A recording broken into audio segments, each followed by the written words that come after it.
Hold my hand, mister. 6-year-old Lily Mitchell knelt in the snow, her tiny fingers wrapped around the frozen hand of a dying stranger. His leather vest was covered in ice. His lips were blue. The Hells Angels patch on his back should have terrified her. Instead, she gripped tighter. Her brother Ethan, only 8, pulled at the man's jacket with everything he had. Their mother Sarah stood frozen in the doorway, watching her children try to save a man the whole world feared. Before we continue, where are you watching from today? Drop your city in the comments. We love seeing how far these stories travel. And if you believe in second chances, in the power of family, and in angels who ride motorcycles, hit that subscribe button now. Stay with us until the end. This story will change how you see everything. The blizzard had been screaming for 6 hours straight. Sarah Mitchell stood at the kitchen window, arms wrapped tight around herself, watching the white wall of nothing swallow the world outside. 18 months. That's how long Daniel had been gone. 18 months since the barn fire took him, since she'd learned to sleep alone, since her children stopped asking when Daddy was coming home. Mama? She turned. Ethan stood in the doorway, his 8-year-old face too serious for a child. You should be in bed, sweetheart. I heard something. It's just the wind. No. He shook his head, stubborn like his father. Something else. Like a crash. And then someone yelling. Sarah crossed to him, kneeling down to his level. Ethan, there's nothing out there but snow. Nobody's driving in this. The roads have been closed since noon. But I heard it, Mama. I did. The lights flickered once, twice, then held. Sarah glanced toward the window again. The generator was running, but barely. If the power went out completely, they'd have nothing but the fireplace until morning. Go back to bed, she said softly. Check on your sister. Ethan didn't move. His eyes stayed fixed on the front door like he was waiting for it to burst open. Ethan, now. He turned slowly, dragging his feet, and disappeared down the hallway. Sarah released a breath she didn't know she'd been holding. She was being paranoid. The isolation was getting to her, that was all.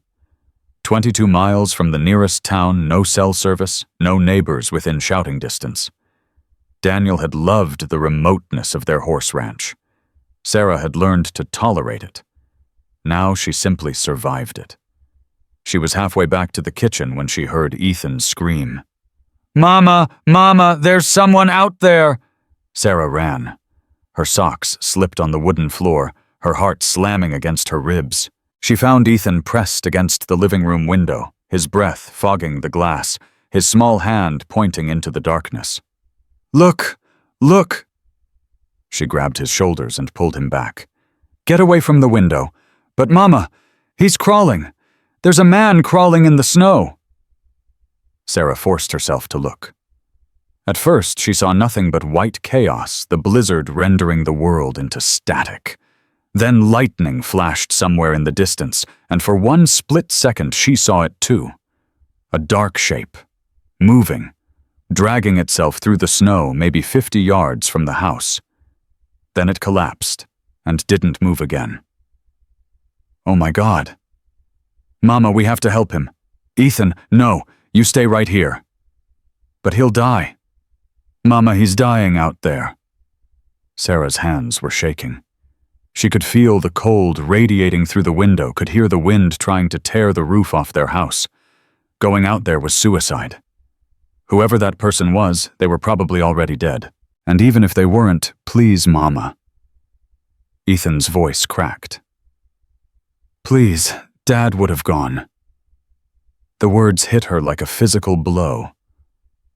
Daniel would have been out that door before she could blink. Daniel would have already been carrying the stranger inside, lecturing her later about how you never leave someone to die alone. Daniel wasn't here anymore. But his children were. His children who were watching their mother choose between safety and humanity. "Stay here," Sarah said. "Do not move from this room." She ran for the coat closet, pulling on Daniel's old work jacket, shoving her bare feet into boots. The flashlight was where it always was, hanging by the door. She grabbed it, then hesitated at the threshold. What if it was a trick? What if there were others out there waiting? What if it wasn't? She opened the door, and the wind nearly knocked her backward. Snow hit her face like needles, stealing her breath. She pushed forward, pointing the flashlight into the white void, searching for that dark shape. "Hello!" she screamed. "Can you hear me? Hello? Nothing!" The wind swallowed her voice like it was nothing. She pushed deeper snow already up to her knees. The cold was unimaginable, cutting through Daniel's jacket like it wasn't there. Her fingers were numb before she'd gone 20 feet. Then her flashlight caught something. Leather. Black leather, half buried in white. Sarah stumbled toward it and dropped to her knees. A man. Massive, easily 6'3", face down in the snow. His jacket was thick, expensive-looking, but crusted with ice. His hands were bare fingers curled like claws. And on his back, Sarah's breath stopped. The patch read, "Hell's Angels." For one terrible moment, she didn't move. Couldn't move. She'd heard about these men. Everyone had. The news called them outlaws, criminals, dangerous. Her mother had warned her about bikers since she was a little girl. Never trust a man in leather. Never stop if you see them on the road. Never ever let them know where you live. This man was wearing their colors. This man was part of them. And this man was dying 3 feet from her hands. Sarah reached for his throat. Her fingers were shaking so badly she almost couldn't find the right spot. But then she felt it a pulse. Weak. Fading. But there. He wasn't dead yet. She grabbed his shoulder and pulled. The man didn't budge. He had to weigh over 200 pounds, and she was 130, soaking wet. The snow was working against her, trying to bury them both. "Help me!" she screamed into the wind. "Somebody help me! Mama!" She spun around. Ethan was running toward her, Lily stumbling behind him in her nightgown, and snow boots, both of them completely ignoring her orders. "I told you to stay inside. You were taking too long." Ethan dropped to his knees beside her, grabbing the man's arm. "Is he alive?" "Barely." "Ethan, take your sister back." "No." Lily's small voice was fierce. She grabbed the man's other hand and pulled with everything her 6-year-old body had. "We have to save him, Mama. We have to—" "Lily, you can't. I'm not leaving him." Tears were streaming down her daughter's face, freezing on her cheeks. "Hold my hand, mister. Hold my hand. Don't die." Something in Sarah broke. Or maybe something healed. She didn't know anymore. "Okay," she said, her voice steadier than she felt. "Okay. Ethan, grab his jacket. Lily, don't let go of his hand. On 3, we pull. 1, 2, 3. They pulled. The man moved maybe 6 inches. Again, 1, 2, 3, another 6 inches. Sarah's back screamed in protest. Her fingers were so cold she couldn't feel them anymore. But they kept pulling, inch by inch, foot by foot, 3 people against the storm and the snow and the weight of a dying stranger. It took them nearly 20 minutes to reach the porch. By the time they dragged him through the door, Sarah was crying without knowing it. Her children were shaking so hard they could barely stand. The man hadn't moved. Once, hadn't made a sound. She pressed her fingers to his throat again. Still there. Weaker, but still there. "Blankets," she gasped. "Ethan, every blanket in the house. Lily, get the fire going higher. More wood, as much as it can take." The children scattered. Sarah knelt beside the stranger and started stripping off his frozen jacket. His shirt underneath was soaked through, cold as ice against her hands. She didn't let herself think about the tattoos. She saw the scars on his knuckles, the patch she'd thrown in the corner. She just worked. Boots off, socks off, shirt off. His skin was gray in places wrong. Frostbite. Maybe hypothermia. Maybe worse. She didn't know. She wasn't a doctor. She was just a widow on a mountain with 2 children and a dying biker on her floor. "Mama, I got blankets." Ethan appeared with an armful that reached over his head. Sarah grabbed them and started wrapping. Layer after layer after layer, trying to trap whatever heat was left in the man's body. "Is he going to die?" Lily asked quietly. She was standing by the fire, her small hands still reaching toward where the man lay. "Not if I can help it." Sarah worked through the night. She boiled water and soaked rags, pressing them against his core to raise his temperature slowly. She rubbed his feet and hands, trying to bring circulation back without causing shock. She talked to him, even though he couldn't hear her, telling him to fight, to hold on, to not make her children watch another person die. Around 4 a.m, he coughed. It was a terrible sound, wet and ragged, like his lungs were full of broken glass. But it was a sound. It meant he was still alive. Sarah leaned over him. "Can you hear me? You're safe. You're inside. You need to stay still." His eyes opened. Blue. Bright blue even in the dim light. They focused on her face with an intensity that made her stomach tighten. "Where?" His voice was destroyed, barely a whisper. "My ranch. Montana mountains. You crashed in the blizzard. My children found you." He tried to sit up and immediately collapsed back, a grunt of pain escaping his lips. "Don't," Sarah said firmly. "You've got frostbite on at least 3 fingers and both feet. You move too much, you'll lose them."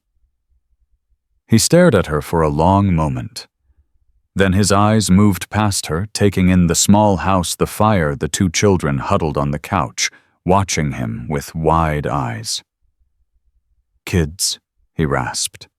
"Your kids, yes. They were outside, in the storm. They found you." Something flickered across his face. Something that looked almost like pain, but different from the physical kind. "Shouldn't have brought me in." His voice was getting stronger, but only slightly. "My cut.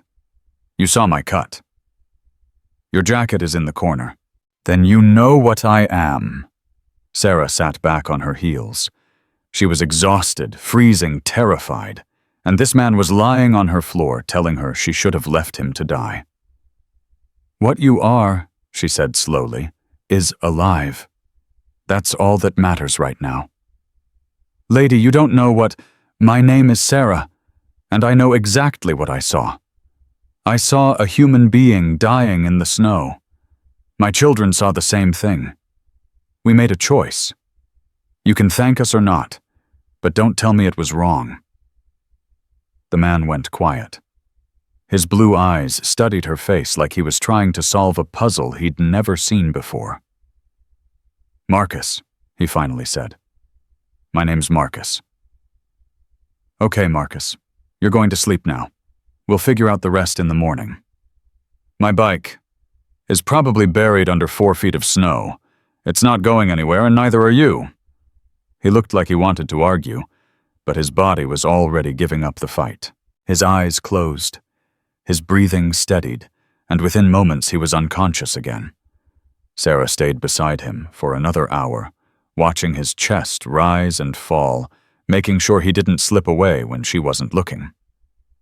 At some point, Lily appeared beside her. The little girl had wrapped herself in one of the blankets, and was staring at the stranger on their floor. "Mama, yes, baby. Is he an angel?" Sarah blinked. "What? His jacket said angels. Hell's angels. Does that mean he's an angel from hell?" Despite everything, Sarah almost laughed. "No, sweetheart. It's just a name, a club, like a team." Lily considered this. "But he fell from the sky, like in the stories. Angels fall and then people help them, and then they become good. He didn't fall from the sky. He crashed his motorcycle." "Same thing." Lily yawned hugely. "I'm going to pray for him. Sister Agnes says prayers help even when people don't know you're praying." That's a nice idea, Lily." The little girl knelt beside the unconscious biker, folded her hands, and closed her eyes. Her lips moved silently for a moment. Then she opened her eyes, leaned forward, and whispered directly into Marcus's ear. "Don't be scared, mister. We're your family now." Sarah's throat tightened. She gathered Lily into her arms and carried her back to the couch, settling her beside Ethan, who had finally fallen asleep. She covered them both with the warmest quilt they owned, the one Daniel's mother had made for their wedding. Then she sat down in the chair by the fire and watched over all of them her children, and the stranger fate had dropped on her doorstep. Outside, the storm raged on, but inside something had shifted. Something had begun. She just didn't know it yet. Morning came gray and silent. The blizzard had finally exhausted itself sometime before dawn, leaving behind a world buried in white. Sarah woke with a crick in her neck and panic in her chest, immediately turning to check on the man on her floor. He was awake, watching her. "You stayed up all night," he said. His voice was stronger now, rough but steady. "Someone had to make sure you kept breathing." Marcus pushed himself up slowly, wincing with every movement. The blankets fell away, revealing a torso covered in tattoos, skulls, flames, names she didn't recognize, dates that probably meant something terrible. "How bad?" he asked, looking at his hands. "Bad, but maybe not permanent. You need to keep them warm, keep them moving. The feet are worse." He flexed his fingers, experimentally grimacing. "Had worse." "I doubt that." The ghost of a smile crossed his face. "You'd be surprised." "Mama." Ethan's voice came from the couch. He was sitting up, eyes locked on Marcus with a mixture of fear and fascination. "He's awake." "I can see that." Lily stirred beside her brother, yawning. When she saw Marcus looking at her, she smiled brightly. "Good morning, Angel." Marcus blinked. "What? That's what your jacket says." "Angel, I told Mama you fell from the sky." "Lily." Sarah started. "We talked about this. I'm not an angel, kid." Marcus's voice was gruff, but not unkind. "I'm just a guy who ran out of luck." Lily tilted her head. "That's okay. We found you. That means you have luck again." Marcus stared at her for a long moment. Something shifted in his expression, something Sarah couldn't quite read. "Yeah," he said quietly. "Maybe I do." Sarah stood her body, protesting every movement. "I'm going to make breakfast. Ethan, help me. Marcus, you stay where you are." You can stay where you are." Marcus settled back with what might have been a muttered curse, but he didn't argue. In the kitchen, Ethan stayed close to Sarah's side, peering around the doorframe at their unexpected guest every few seconds. "Mama, who is he really? I don't know yet." "Is he dangerous?" Sarah cracked eggs into a pan, choosing her words carefully. "I don't know that either." "Then why'd we save him?" She turned to face her son. His eyes were Daniel's eyes, brown and serious, and too old for his age. Because it was the right thing to do. Because your father would have done it. Because I want you and your sister to grow up knowing that you help people when they need help, even if you're scared. Even if you don't know how it's going to turn out. Ethan absorbed this. What if he's bad? Then we'll deal with that when it happens. But right now he's just a man who almost died. That's all he has to be. Ethan nodded slowly. Okay, Mama. By the time she brought out plates of scrambled eggs and toast, Marcus had managed to sit up fully against the couch. He looked pale, exhausted, and thoroughly out of place in her small living room. Eat, she said, handing him a plate. You don't have to. I know I don't have to. Eat. He took the plate. For a moment, he just stared at it, like he'd forgotten what food was. Then he took a bite, and something in his face changed. This is good, he said, surprised. It's eggs. It's not complicated. Still good. They ate in strange silence, a widow, her 2 children, and a Hell's Angel sitting around a coffee table in a snowed-in ranch house while the world outside slowly dug itself out. When the plates were empty, Marcus spoke again. I need to find my bike. It's buried, and you can't walk. I can. You cannot walk. Your feet are damaged. If you try to stand on them before they heal, you'll lose them. I'm not exaggerating. Marcus's jaw tightened. I have people who are looking for me. Your club, my brothers. They were ahead of me when the storm hit. They'll double back when they realize I'm not behind them. Then they'll find your bike, and they'll find us. Until then, you stay off your feet. Lady, you don't understand. Sarah. She held his gaze. My name is Sarah, and I understand plenty. I understand that I spent all night keeping you alive, and I'm not going to watch you throw that away because you're too proud to accept help. Marcus opened his mouth to argue, then stopped. He looked at her, really looked at her, and something in his expression softened. You're not afraid of me. Should I be? Most people are. Sarah thought about that. She thought about the patch in the corner, about the tattoos, about everything she'd heard about men like him. Fear is a luxury, she said finally. I don't have room for it anymore. Marcus was quiet for a long moment. Then slowly he nodded. Okay, Sarah. You win. For now. It was the first of many small battles. And though neither of them knew it yet, it was the first thread of something that would change all their lives forever. The day passed slowly. Sarah checked Marcus's fingers and feet every few hours, watching for signs of infection or deeper damage. He tolerated her examinations without complaint, though she could see it cost him something to be that vulnerable. Ethan circled the living room like a satellite, unable to stay away for long.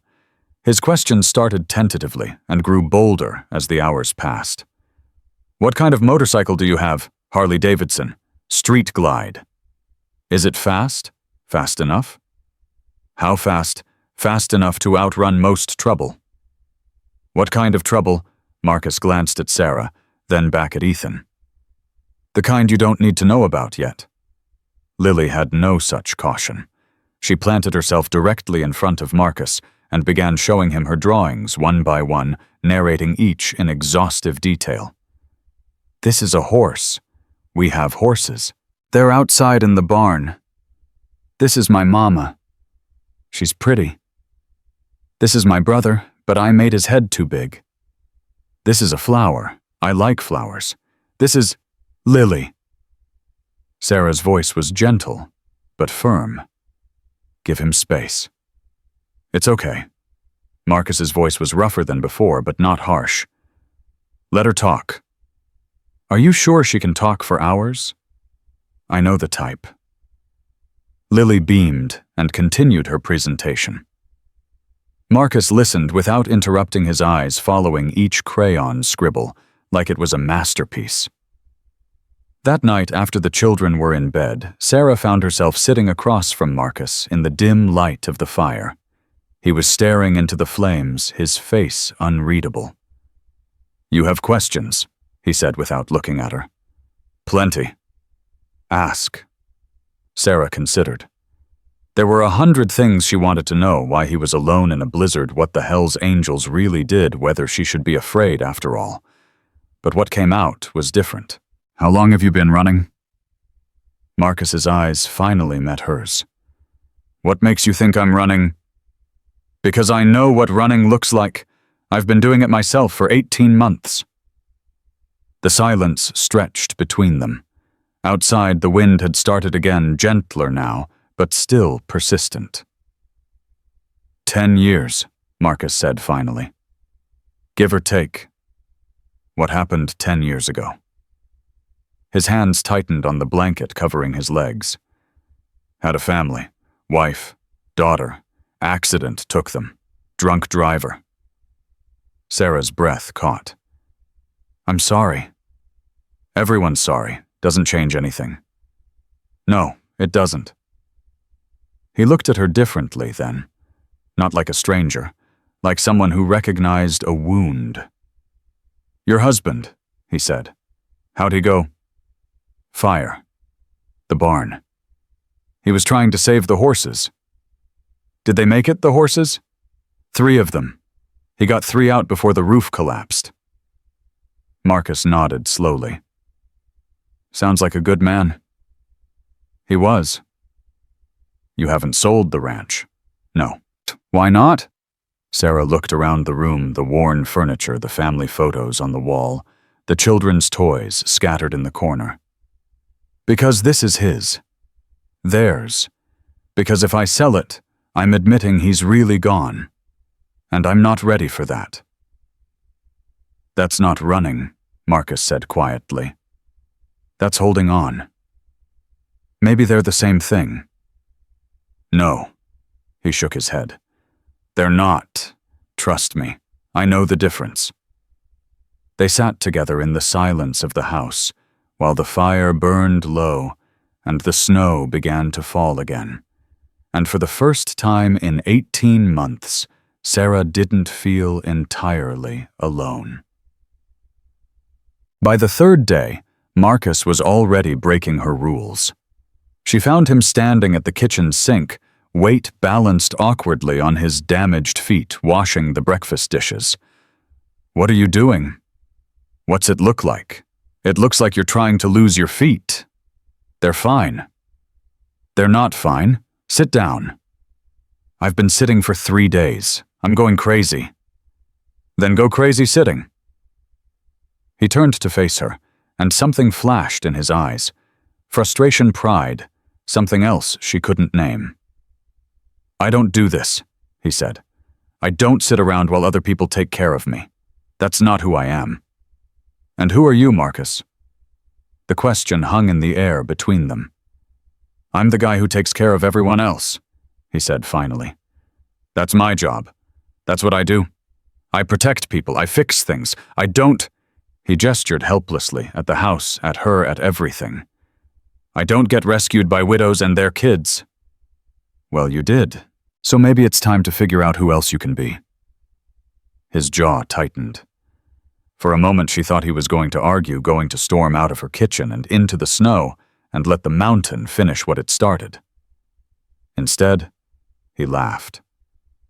It was a short, rough sound, like he'd forgotten how to do it properly.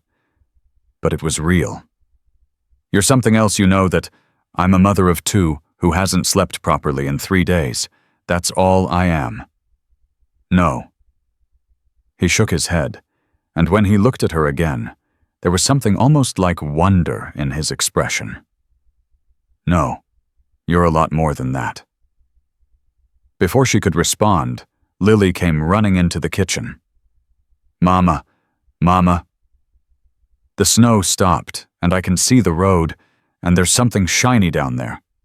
Marcus's expression changed instantly. My bike. You're not going out there. Just to look. Just to see if it's salvageable. Marcus, I'll stay off my feet as much as I can. But I need to know, Sarah. I need to know if there's anything left. She looked at his face. saw the desperation beneath the stubborn mask, and made a decision she hoped she wouldn't regret. "Ethan goes with you. You lean on him when you need to. And if I see you walking unsupported, I will drag you back inside myself." Marcus almost smiled. "Yes, ma'am." It took them an hour to reach the crash site, Marcus leaning heavily on Sarah while Ethan ran ahead to scout the path. The Harley was half buried in a snowdrift chrome, catching the weak sunlight like a signal fire. Marcus stood over it for a long moment without speaking. "How bad?" Sarah asked. "Forks bent. Might be frame damage. Won't know until I get it out." "Can it be fixed?" He knelt down slowly, running his hands over the visible metal like he was checking for broken bones. "Maybe. With the right tools. Time." "We have tools. Daniel had a full workshop in the barn." Marcus looked up at her. "Why are you helping me?" "Because you need help." "That's not an answer." "It's the only one I have." He held her gaze for a long moment, searching for something. Whatever he found made him nod slowly. "Okay," he said. "Okay." They spent the rest of the morning digging the Harley out of the snow. Ethan worked alongside them with an intensity that surprised Sarah, shoveling, pulling, doing everything Marcus told him without complaint. "You're a good worker, kid," Marcus said as they finally freed the bike. Ethan's face lit up. "Dad always said that too." "Your dad was right. Can I help you fix it?" Marcus glanced at Sarah, asking permission without words. "If you want to," she said, "as long as it doesn't interfere with chores." "I'll do both. I promise, Mama, please. I'll do everything." "Ethan, I already said yes." He threw his arms around her, then immediately looked embarrassed and stepped back. But the smile on his face remained. As they walked the damaged motorcycle back toward the barn, Sarah caught Marcus watching her son with an expression she couldn't quite read. "What?" she asked. "Nothing. Just, he's a good kid. You're raising him right." "I'm doing my best. That's all any of us can do." That evening, for the first time since Daniel died, the workshop lights came on in the barn. Sarah stood in the doorway watching Marcus show Ethan how to assess damage, how to check for cracks, how to think through a repair before touching a tool. Her son listened with rapt attention, asking questions, absorbing everything. "You're good with him," she said when Ethan ran inside to grab a forgotten wrench. "Kids make sense to me. Adults are complicated. Kids just want to learn, want to feel useful, want someone to see them." Speaking from experience, Marcus's hand stilled on the motorcycle frame. "I had a daughter, Grace. She would have been 16 this year. Marcus, she liked motorcycles too. Said she wanted to ride one someday. I told her she had to wait until she was older." His voice cracked slightly. "She never got older." Sarah moved closer without thinking about it, putting her hand on his arm. "I'm sorry. I shouldn't have asked." "No." He covered her hand with his. "It's good to talk about her. Most people don't let me." "Why not?" "Because it makes them uncomfortable. Because they don't know what to say. Because grief makes people run away." "I'm not running anywhere." He looked at her, then really looked, and something passed between them, an understanding that went beyond words, beyond circumstance, beyond the snow still falling outside. "No," he said softly. "I don't think you are." Ethan burst back through the door wrench held triumphantly aloft, and the moment passed. But something had changed. Something had begun. The fourth day brought trouble. Marcus heard them first, the crunch of tires on frozen ground, the slam of car doors. He was on his feet before Sarah could stop him moving toward the window with a silence that spoke of practiced danger. "Stay here," he said. Keep the kids in the back room." "Marcus, what?" "Just do it." She gathered Ethan and Lily, herding them toward the bedroom despite their protests. Through the window, she could see a pickup truck in the driveway, 3 men climbing out. She recognized the one in front. Roy Dawson. He owned half the land in the valley and had been circling her ranch like a vulture since Daniel died. "Mrs. Mitchell," Roy's voice carried through the cold air. "We need to have a conversation." Marcus opened the front door before she could stop him. "She's not available." The 3 men stopped short. Roy's eyes traveled from Marcus's face to his leather vest to his bare feet wrapped in bandages. "And who the hell are you?" "A guest." "Guest?" Roy laughed, but there was no humor in it. "That what they're calling it now, Mrs. Mitchell, you want to explain why you've got a Hell's Angel living in your house with your children?" Sarah pushed past Marcus, positioning herself between him and the men. "He was injured in the storm. We took him in. That's all." "That's all?"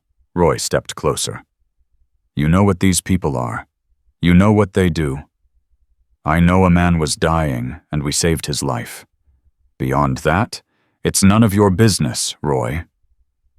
It's everyone's business when you're putting this community at risk, bringing criminal elements into, I'm going to stop you right there."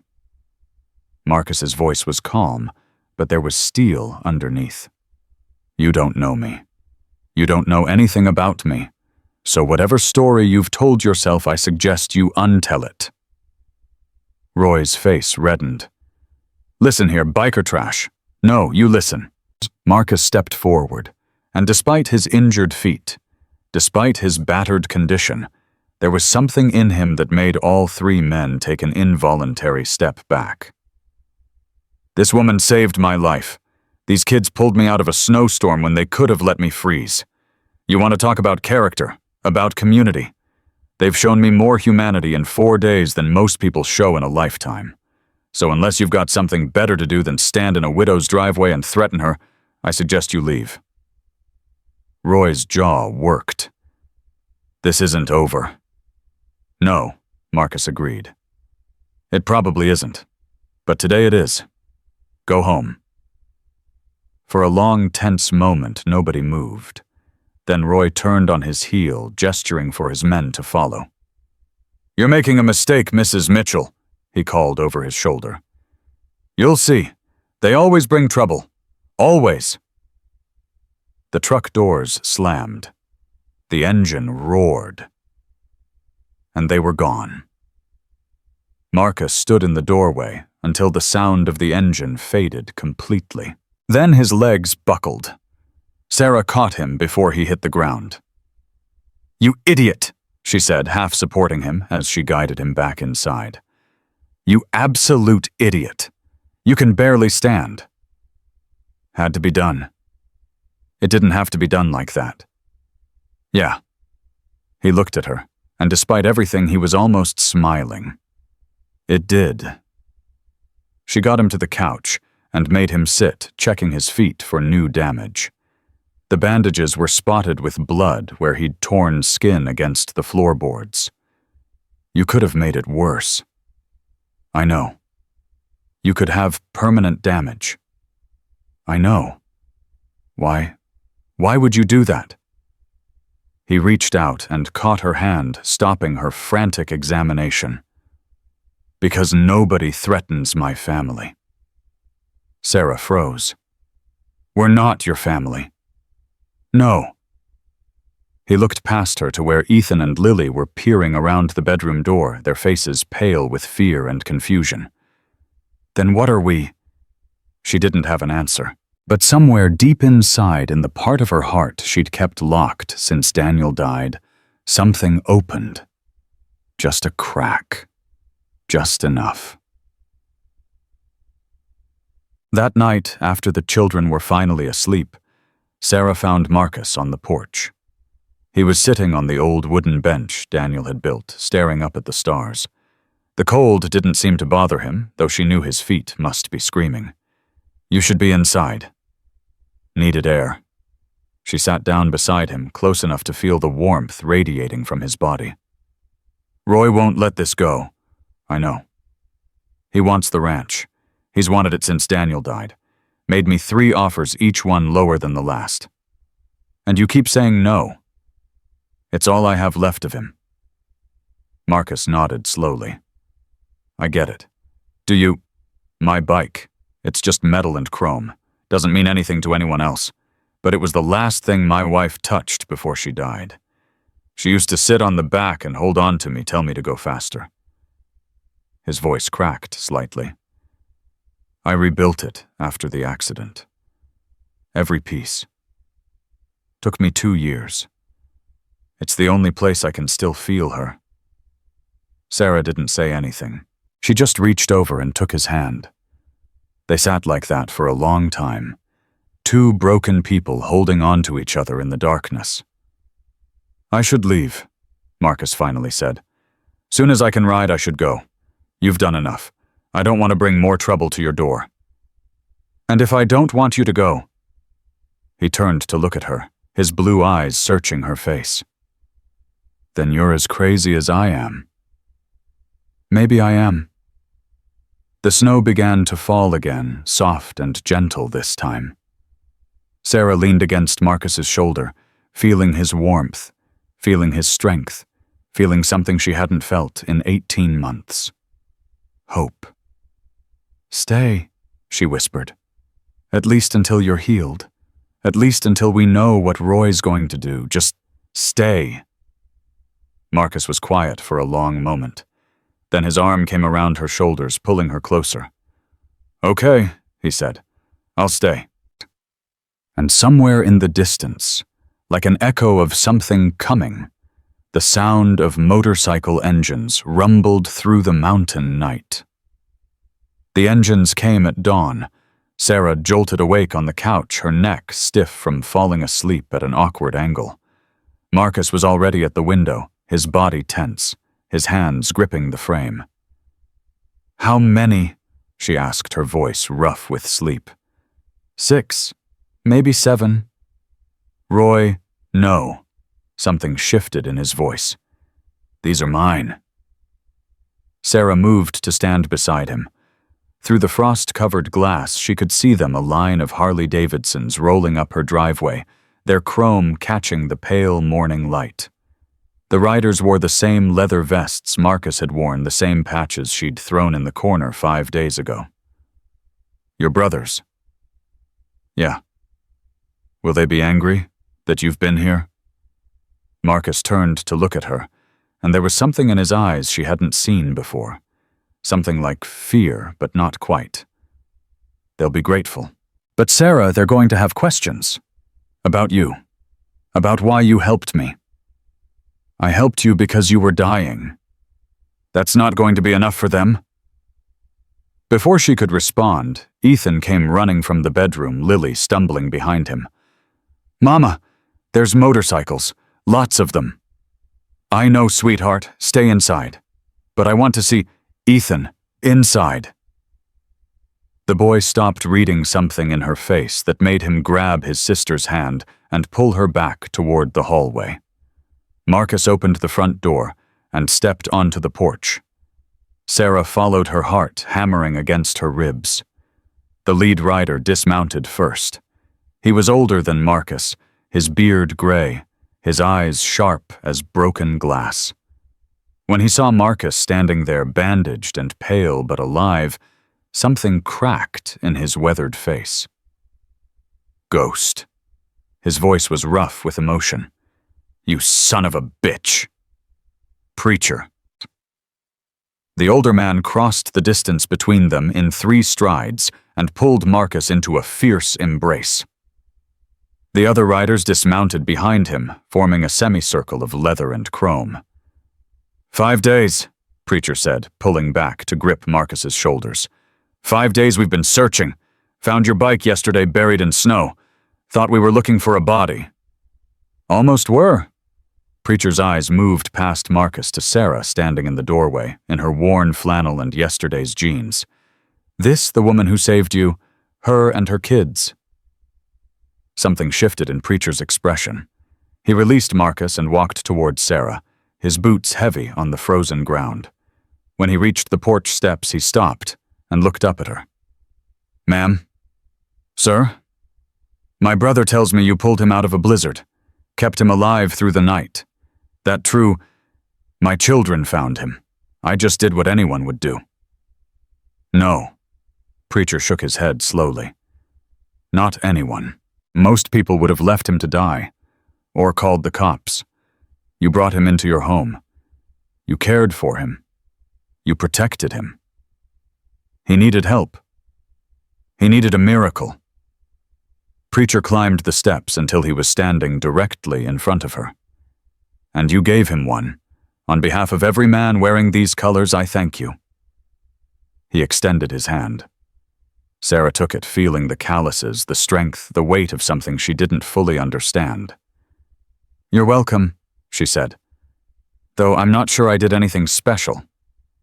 "That's how you know it was special." Preacher smiled, and for a moment the dangerous edges of his face softened into something almost kind. Only people who do truly good things don't realize they're doing them. Behind him, the other riders had gathered around Marcus, clapping his back, checking his injuries, speaking in low voices.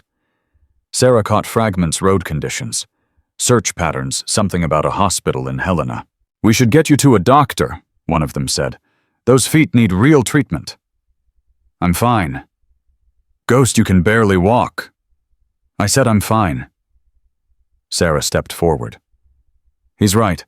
The frostbite is serious. He needs proper medical care." Marcus shot her a look that might have been betrayal. She held his gaze without flinching. "I kept you alive this far. Don't throw that away because you're too stubborn to see a doctor." Preacher laughed, a deep, genuine sound that seemed to surprise even him. "I like her, Ghost. She's got fire." "She's got something," Marcus muttered. "We'll take you into town," Preacher continued. "Get those feet looked at. Then we'll figure out next steps." "I can't leave."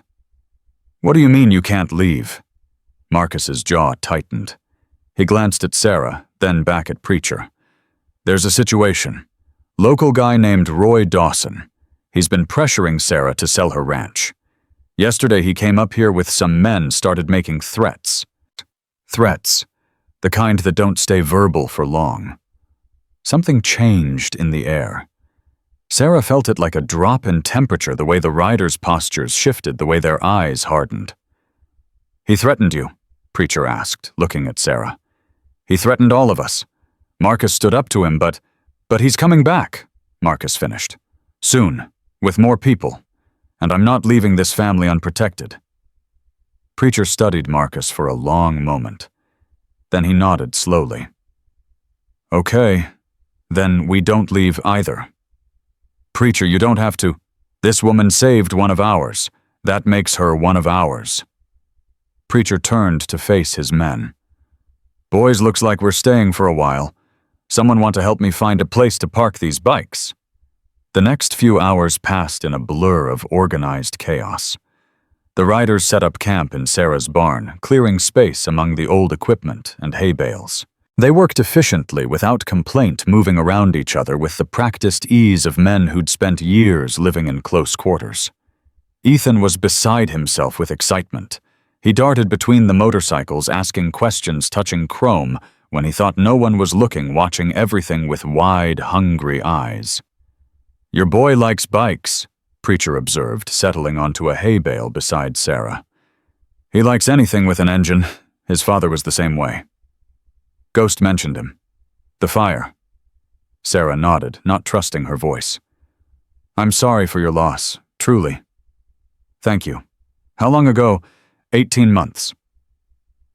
Preacher was quiet for a moment, watching Ethan help one of the riders polish a gas tank. "You know," he said finally, "Ghost lost his family too, 10 years ago, wife and daughter, drunk driver."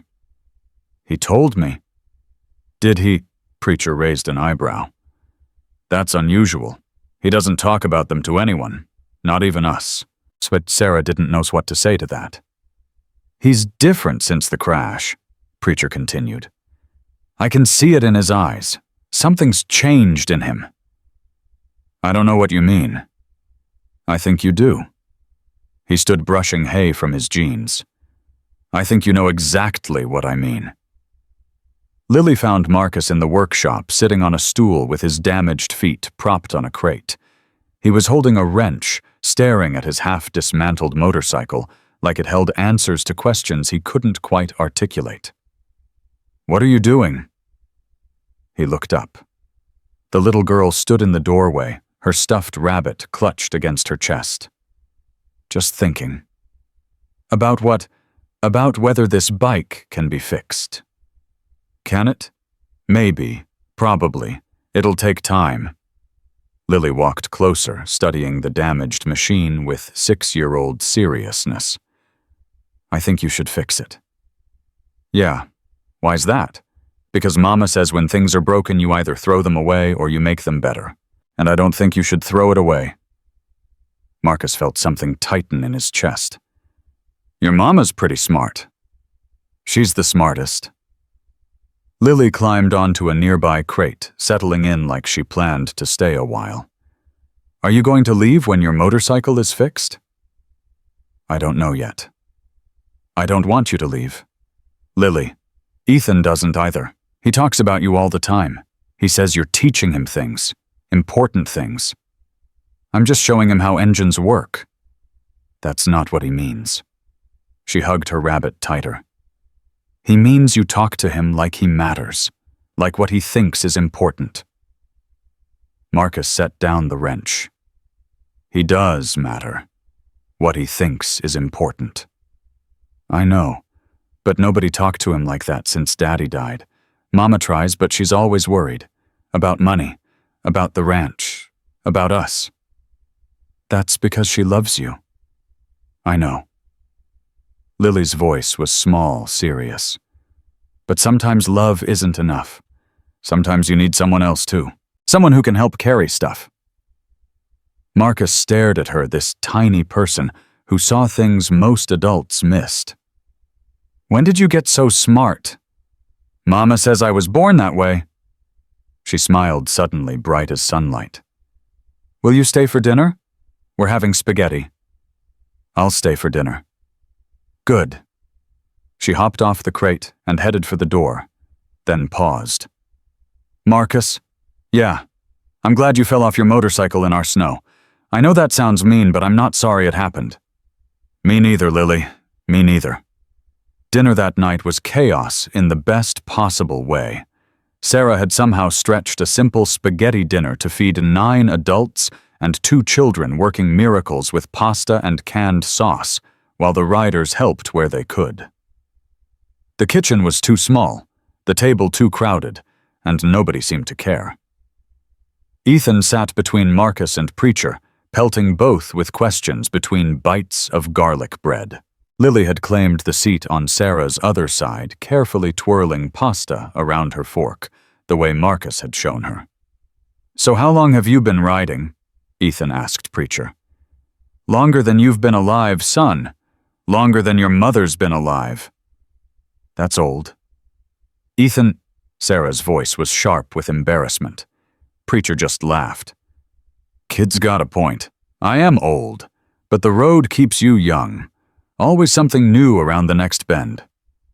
What's the farthest you've ever ridden? Alaska to Key West. Took me 3 months. Why'd you do that? Because someone told me I couldn't. Ethan's eyes went wide. That's the best reason ever.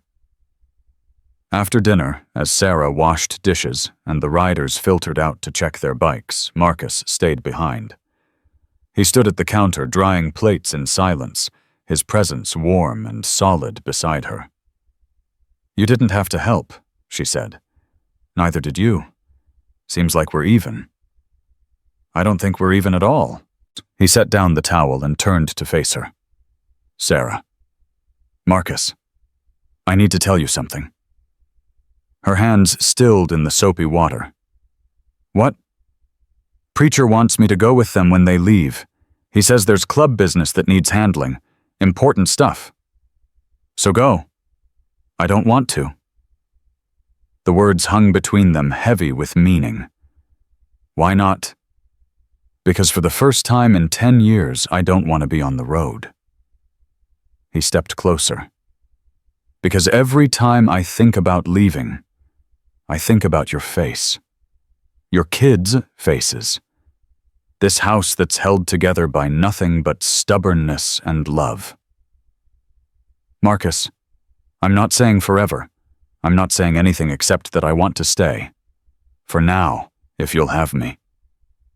Sarah looked at him, this broken man who'd fallen into her life like a meteor who'd turned everything upside down in less than a week. She thought about Daniel, about the promises she'd made at his grave, about the loneliness that had been her constant companion for 18 months. I'll have you, she said quietly. For now. Marcus exhaled like he'd been holding his breath for a decade. Thank you. Don't thank me yet. Ethan's going to work you half to death with questions about motorcycles. I can handle it. And Lily's going to adopt you whether you like it or not. I like it. And Roy Dawson is going to come back, with more men, with worse intentions. I know.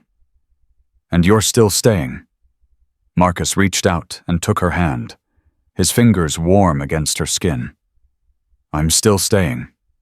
Roy came back 3 days later, not with pickup trucks, this time with a convoy. 4 vehicles, a dozen men, and the sheriff's deputy riding alongside like this was official business. Sarah saw them coming from the kitchen window. Her stomach dropped. Marcus. He was beside her in seconds, Preacher appearing a moment later. Through the glass, they watched the vehicles roll up the driveway and stop in formation. That's more than last time, Preacher said grimly. He brought the law. The law doesn't scare me. Marcus was already moving toward the door. Stay here. Like hell I will. Sarah, this is my ranch, my home. I'm not hiding while you fight my battles. Something flickered in his eyes. Frustration, admiration, fear. All 3, maybe. Then stay behind me, please. They walked out together, Preacher, and 4 other riders flanking them.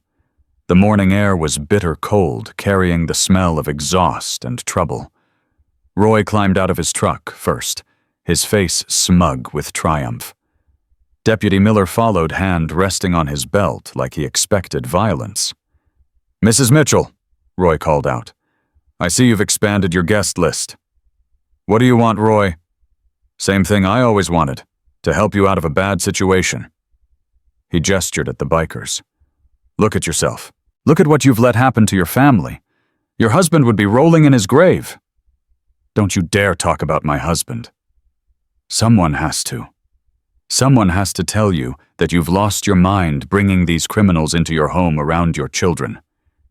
They're not criminals. Sarah's voice was steady, but her hands were shaking. They're guests. Guests who need to leave. Deputy Miller stepped forward.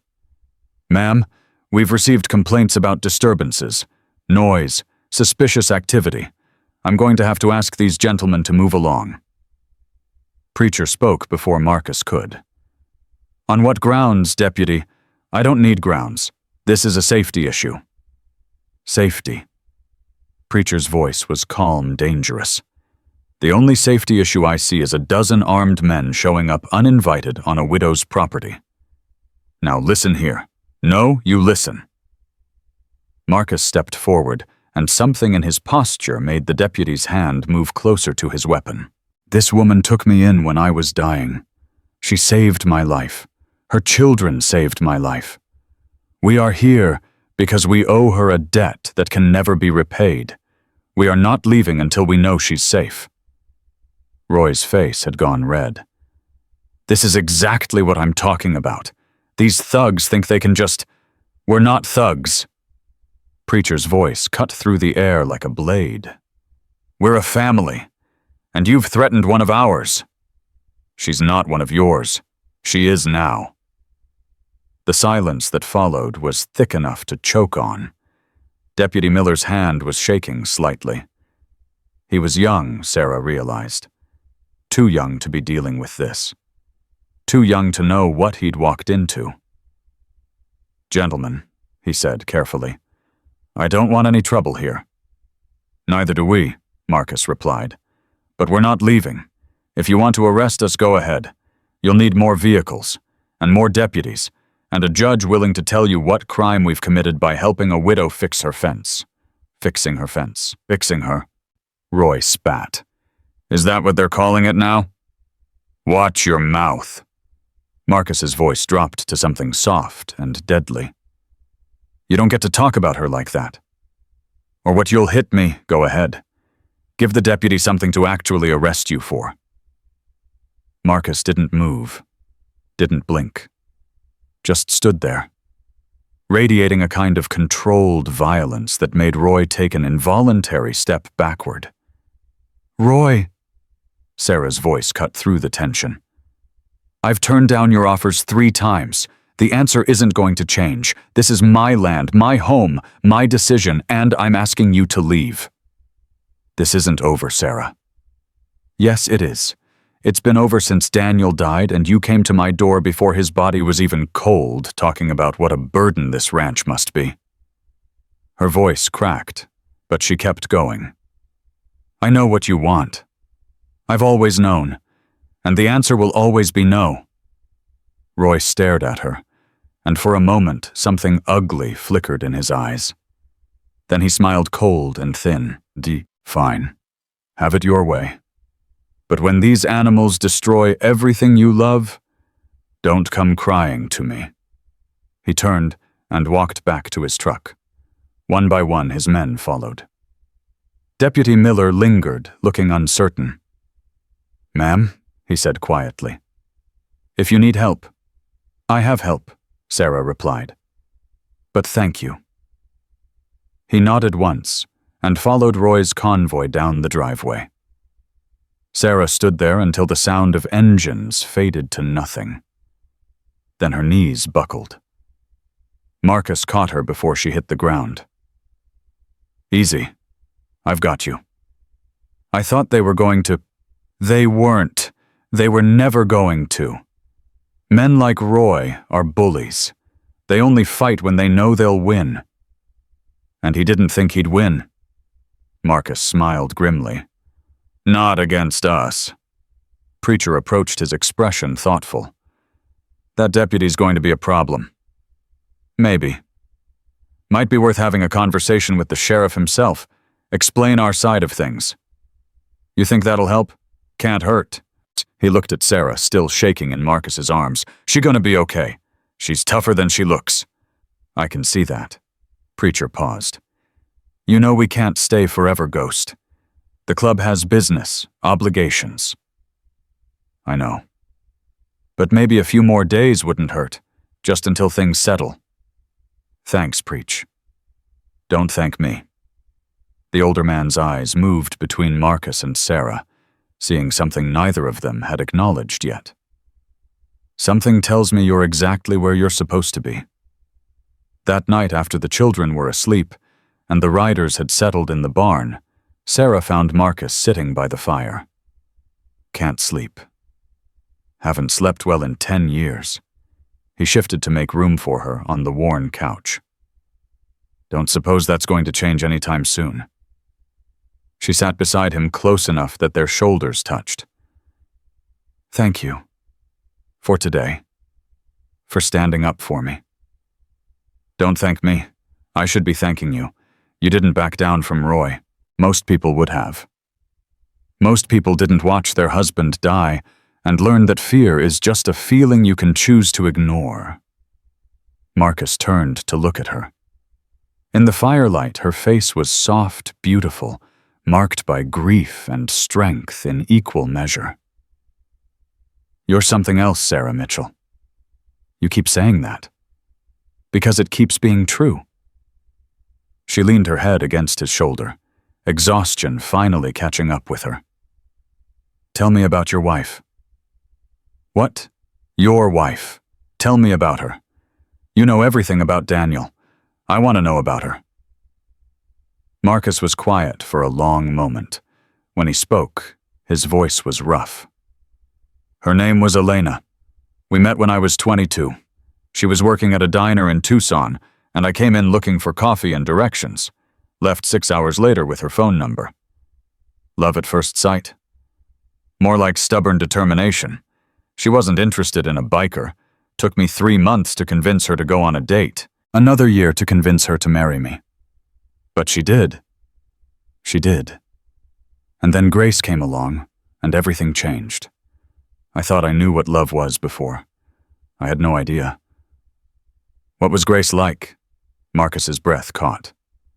Perfect. She was perfect, 6 years old when she died. Same age as Lily. Sarah's hand found his in the darkness. She sounds amazing. She was. They both were. He paused. I've spent 10 years running from their memory. Thought if I kept moving, the pain would eventually stop.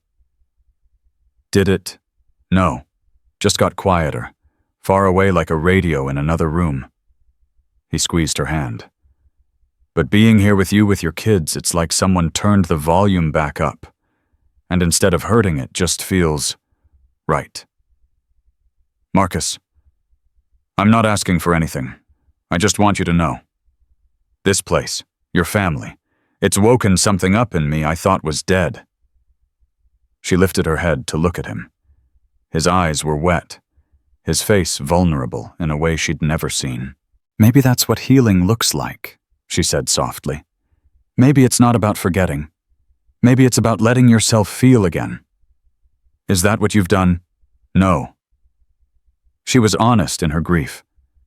But maybe I'm starting to. They sat together in the silence, two broken people letting themselves hope for the first time in longer than either could remember. And somewhere in the back of the house, unseen and unheard, Ethan stood in the hallway, watching his mother lean against the stranger who had crashed into their lives.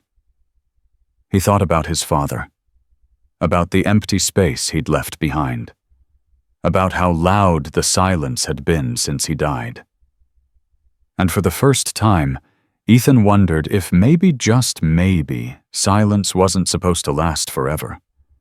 Ethan didn't sleep that night. He lay in his bed staring at the ceiling, replaying the image of his mother's head resting on Marcus's shoulder. Something twisted in his chest. Not anger exactly, but something close. Something that felt like betrayal. His father had been dead for 18 months. 18 months. And now there was this stranger in their house, this biker with tattoos and scars, and his mother was leaning on him like he belonged there, like he was family. Ethan rolled onto his side and squeezed his eyes shut. He thought about his dad, about the way he used to smell like sawdust and coffee, about the sound of his laugh, deep and warm, filling up the whole house, about the last morning when he'd ruffled Ethan's hair and said he'd be back for dinner. He never came back. And now Marcus was here, taking up space, filling silence, making his mother smile in ways she hadn't smiled since the fire. It wasn't fair. None of it was fair. Morning came gray and cold. Sarah found Ethan already dressed, sitting at the kitchen table with his arms crossed. "You're up early?" Couldn't sleep. She poured herself coffee, studying him. "Everything okay?" "Fine." "Ethan." I said I'm fine. She sat down across from him, her eyes soft with concern. "Talk to me." "There's nothing to talk about." "There's clearly something. Why was Marcus holding your hand last night?" The question hung in the air like smoke. Sarah set down her cup slowly. "You saw that. I saw you leaning on him, like he's dad or something." "Ethan, he's not. I know he's not dad. Dad's dead." The words came out sharp, jagged. "Dad's dead, and now there's some stranger living in our house and you're holding his hand and everyone's acting like it's normal." "Sweetheart, don't." Ethan pushed back from the table, his chair scraping against the floor. "Just don't." He was out the door before she could stop him, running toward the barn, toward the cold, toward anywhere that wasn't here. Sarah sat alone in the kitchen, her coffee growing cold, her heart breaking all over again. Marcus found Ethan an hour later. The boy was sitting behind the barn, knees pulled to his chest, face red from crying and cold. He didn't look up when Marcus approached. "Your mom's worried." "I don't care." "Yeah, you do." Marcus lowered himself to the frozen ground, wincing as his damaged feet protested. "That's the problem. You care too much. What do you know about it? More than you think." Ethan finally looked at him. His eyes were swollen, furious young. "You're not my dad." "I know. You're never going to be my dad." "I know that too." "Then why are you still here?" Marcus was quiet for a moment. When he spoke, his voice was rough. "When I was your age, my father left. Just walked out one day and never came back. No explanation. No goodbye. I spent years being angry at every man who tried to be nice to my mother. Thought they were all trying to replace him. This isn't the same." "No, it's worse. Your dad didn't leave. He died trying to save something he loved. That's not abandonment, Ethan. That's sacrifice. There's a difference." Ethan's jaw trembled. "Then why does it feel the same?" "Because loss is loss. Doesn't matter how it happens. It still tears you apart." They sat in silence, the cold seeping through their clothes, the wind cutting across the open field. "I don't want to forget him," Ethan whispered finally. "Everyone keeps saying it gets easier, but I don't want it to get easier. I want to remember how much it hurts." "You will. Trust me. You'll never forget." "How do you know?" Marcus reached into his pocket and pulled out a worn photograph. He handed it to Ethan without a word. The boy looked at it. A woman with dark hair and a smile that lit up the frame. A little girl, maybe 5 or 6, sitting on her lap, both of them laughing at something outside the camera's view. "Who are they? My wife? Elena? My daughter? Grace?" Ethan looked up, confusion crossing his face. "You have a family. Had. They died 10 years ago. Car accident." The boy stared at him, something shifting behind his eyes. "I'm sorry." "Me too." Marcus took the photograph back, his fingers lingering on the worn edges. "I carry this with me everywhere. Every day. Because I don't want to forget either. And you know what I've learned? What remembering doesn't mean you can't let other people in. Your dad loved you. That love doesn't disappear just because he's gone. And it doesn't get smaller if you love someone else. Love doesn't work that way. Then how does it work? It grows. The more you give, the more you have. Your dad would want you to be happy, Ethan. He'd want your mom to be happy. He wouldn't want you sitting behind a barn in the cold, hating yourself for feeling something." Ethan wiped his face with his sleeve. "I don't hate myself." "No. Then what do you call it?" The boy was quiet for a long time. When he spoke, his voice was small. "Scared. I'm scared." "Of what?" "That if I let you in, I'll forget him. That if Mom loves someone else, it means she stopped loving Dad. That everything's going to change and I won't be able to stop it." Marcus put his hand on the boy's shoulder. "Change is coming whether you want it or not. That's just how life works. But here's the thing, you get to decide what kind of change it is. You can let it make you bitter, or you can let it make you stronger. Your dad made a choice the night he died. He chose to save something instead of running away. What choice are you going to make?" Ethan looked at the barn, then back at Marcus. "I don't know yet." "That's okay. You've got time to figure it out." Marcus stood, offering his hand. "But right now your mom's inside crying because she thinks she's losing you. Maybe start by letting her know that's not true." Ethan hesitated. Then he took Marcus's hand and let himself be pulled to his feet. They walked back to the house together, not speaking, but something between them had shifted. Something had begun to heal. Sarah was standing at the window when they came through the door. Her eyes were red, her hands trembling. When she saw Ethan, she started to speak, but he crossed the room and wrapped his arms around her before she could get a word out. "I'm sorry, Mama." "Oh, sweetheart." She held him tight, her tears falling into his hair. "I'm sorry, too. I should have talked to you. I should have explained. You don't have to explain." He pulled back, looking at her with eyes that seemed older than they'd been an hour ago. "Dad's gone, but we're still here. And maybe that means we get to decide what happens next." Sarah cupped his face in her hands.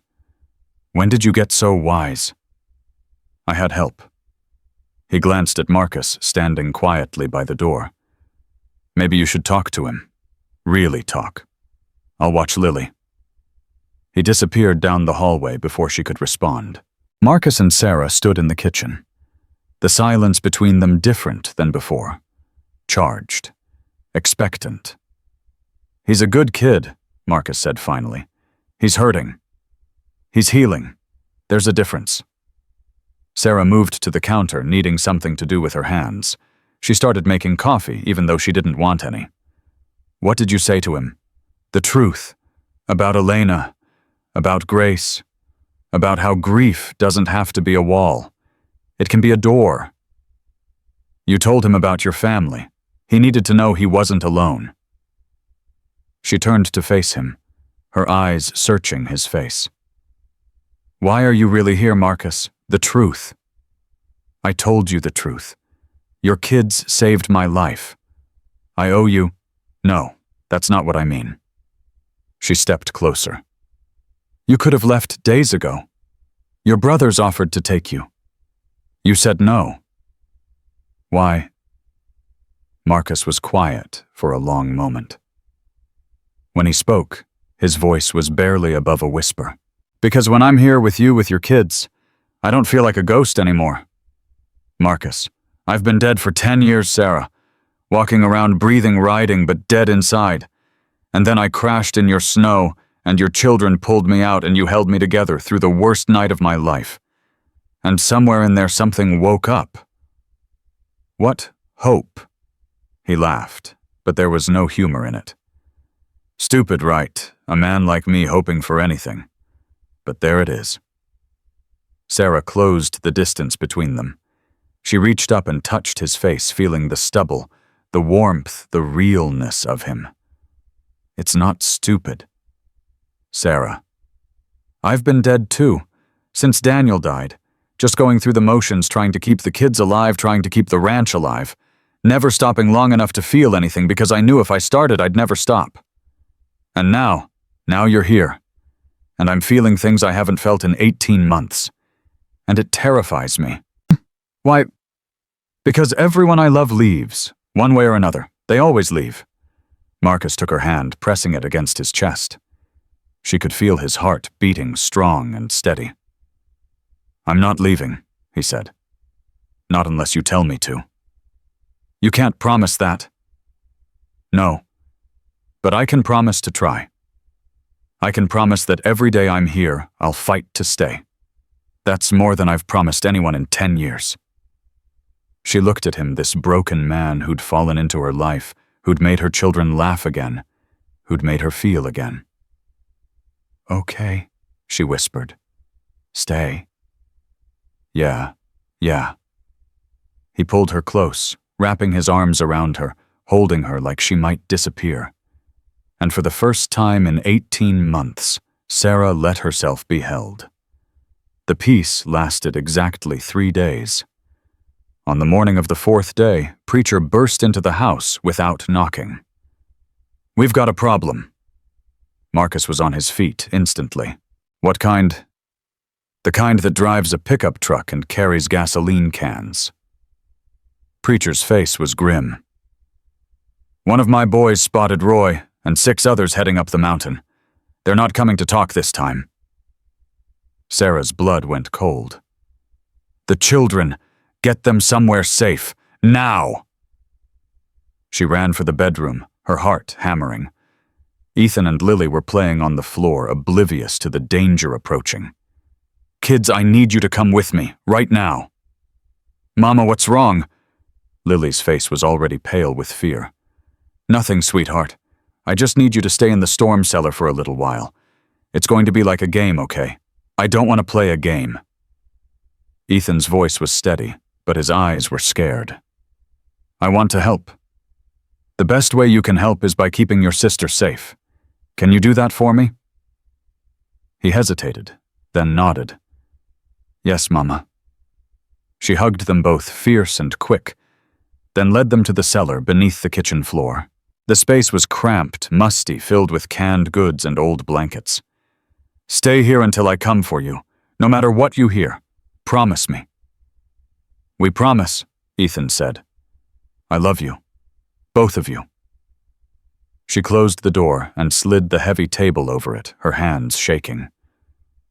When she returned to the living room, Marcus and Preacher were coordinating with the other riders. 7 men, all armed, all wearing expressions that said they'd been in situations like this before. You should go to the cellar with your kids, Marcus said when he saw her. This is my home. I'm not hiding. Sarah, no. Her voice was steel. They want to burn my ranch, they can try, but they'll have to go through me first. Marcus looked at Preacher. The older man shrugged. I like her, he said simply. Let her fight. The trucks appeared 5 minutes later. Roy stepped out first, his face twisted with rage. Behind him, his men carried not just gasoline cans, but bats' chains, makeshift weapons forged from hate and desperation. Last chance, Sarah, he shouted. Send those bikers packing and we leave you alone. Sarah stepped onto the porch, Marcus and Preacher flanking her. You're on my property, Roy, for the last time. Leave now, and this ends. Stay, and I'm pressing charges. Charges? Roy laughed. Who's going to arrest me? Deputy Miller is my cousin. Sheriff owes me money. You've got nothing. She's got us. Marcus stepped forward. And we don't need badges.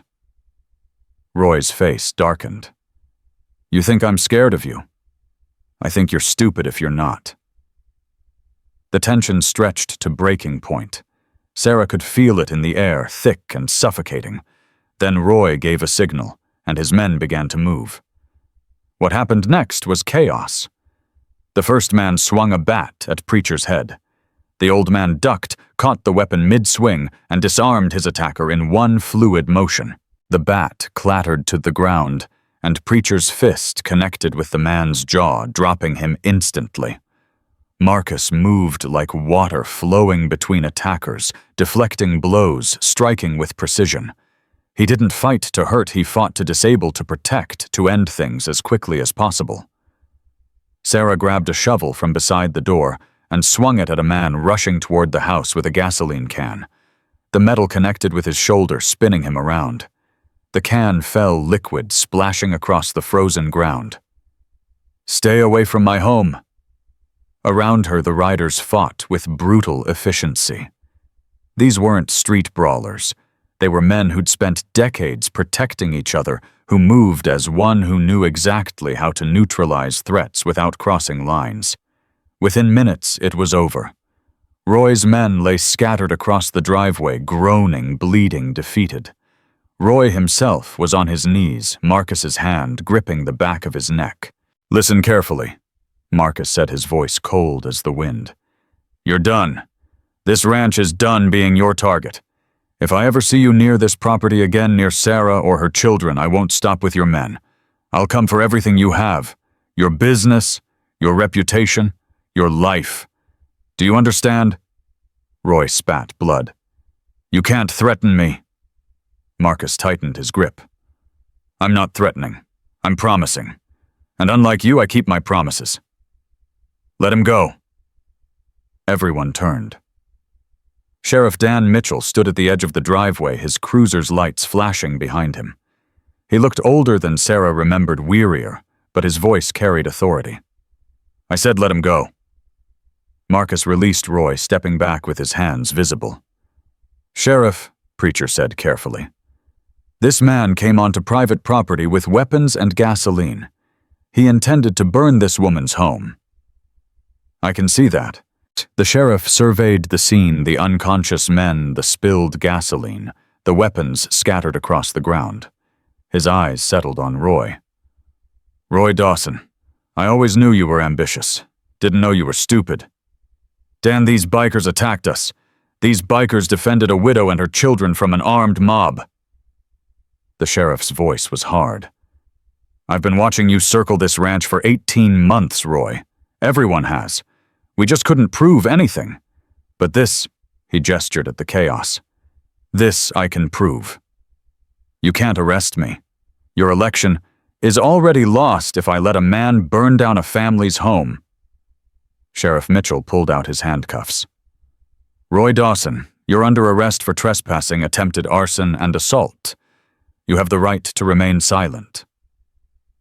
As the sheriff secured Roy and called for backup, Sarah felt her legs begin to shake. The adrenaline was fading, reality crashing in. Marcus was beside her instantly. You okay? No, she was honest. But I will be. That was brave. The shovel. That was survival. He smiled, the first real smile she'd seen from him. Same thing. The children emerged from the cellar an hour later, after the police had taken Roy and his men away, after the reporters had come and gone, after the neighbors who'd been too afraid to help had finally shown up with apologies and casseroles. Lily ran to Marcus without hesitation, throwing her arms around his legs. You saved us. We all saved each other, he said, lifting her up. Ethan approached more slowly, his eyes moving from Marcus to Sarah to the lingering traces of violence in the driveway. Is it over? It's over.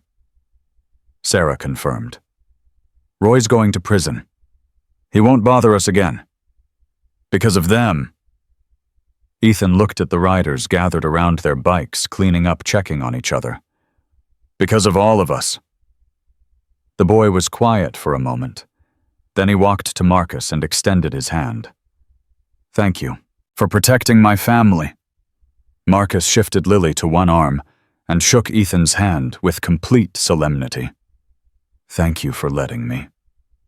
That night, after the chaos had settled and the world had gone quiet, Preacher gathered his men by the barn. Time to ride, boys. Marcus stood with Sarah on the porch, watching them prepare. You sure you won't come? Preacher asked, approaching one last time. I'm sure.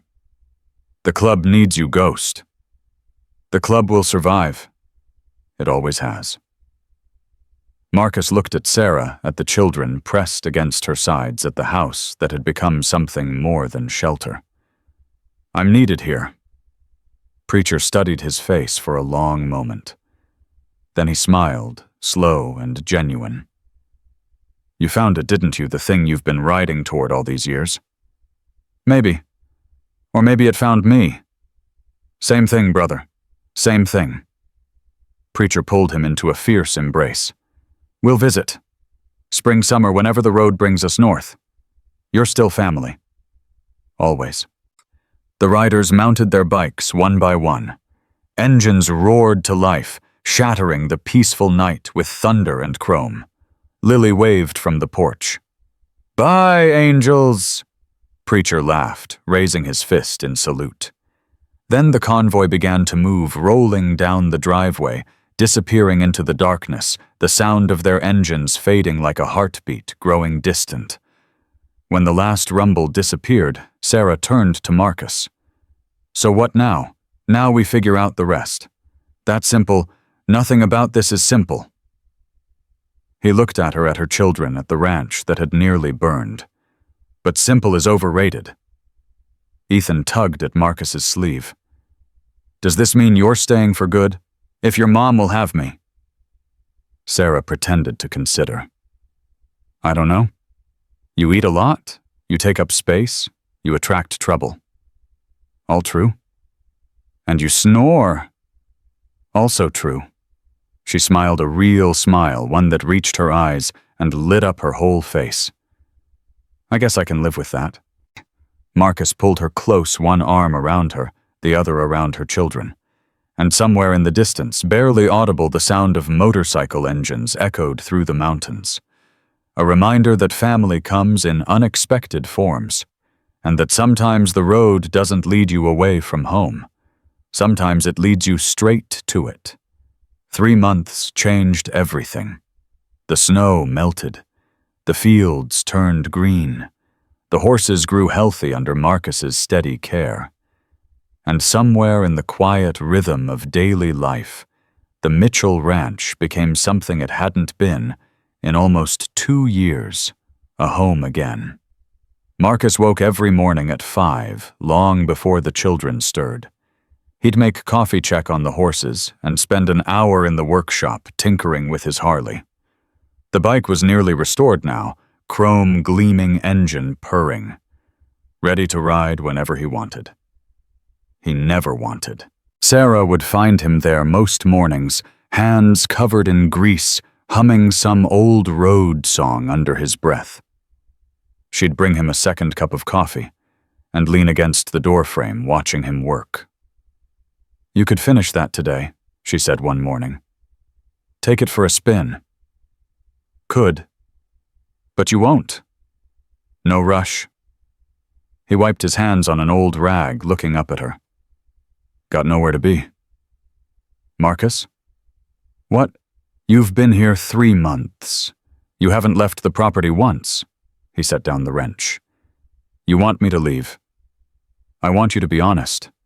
With me. With yourself." She crossed her arms. "Are you staying because you want to, or because you're afraid to go?"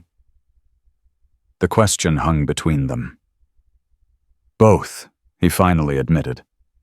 "Every time I think about riding out that gate, I see their faces, yours, Ethan's, Lily's, and I can't do it. That's not healthy. Probably not. You need to leave Marcus, just for a day, just to prove to yourself you can." He stared at her. "You trying to get rid of me?" "I'm trying to make sure you're choosing this, choosing us, not just hiding from everything else." Marcus was quiet for a long moment. Then he nodded slowly. "Tomorrow, I'll ride into town, pick up supplies, be back before dinner. Promise, promise." Sarah smiled, but something flickered behind her eyes. Something that looked like fear. She didn't know yet how right she was to be afraid. The next morning, Marcus rolled the Harley out of the barn for the first time since the crash. The engine roared to life, powerful and familiar, vibrating through his bones like an old friend's greeting.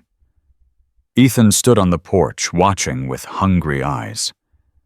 "Can I come?" "Not this time, kid, but soon, I promise." "You keep promising things. I keep keeping them, too." The boy almost smiled. "Be careful." "Always am." Sarah appeared beside her son, her arms wrapped around herself despite the warm morning air. "Call when you get there. The general store has a phone." "I know. And don't talk to anyone suspicious." "Sarah." "And if anyone asks about the ranch." "Sarah." He climbed off the bike and crossed to her, taking her face in his hands. "I'm buying feed and fence posts. That's it. I'll be back in 4 hours." "I know, I know." He kissed her forehead. "I'll be back." She watched him ride down the driveway, watched until the sound of the engine faded to nothing, watched until there was only silence and the empty road. "He'll come back," Ethan said quietly. "I know."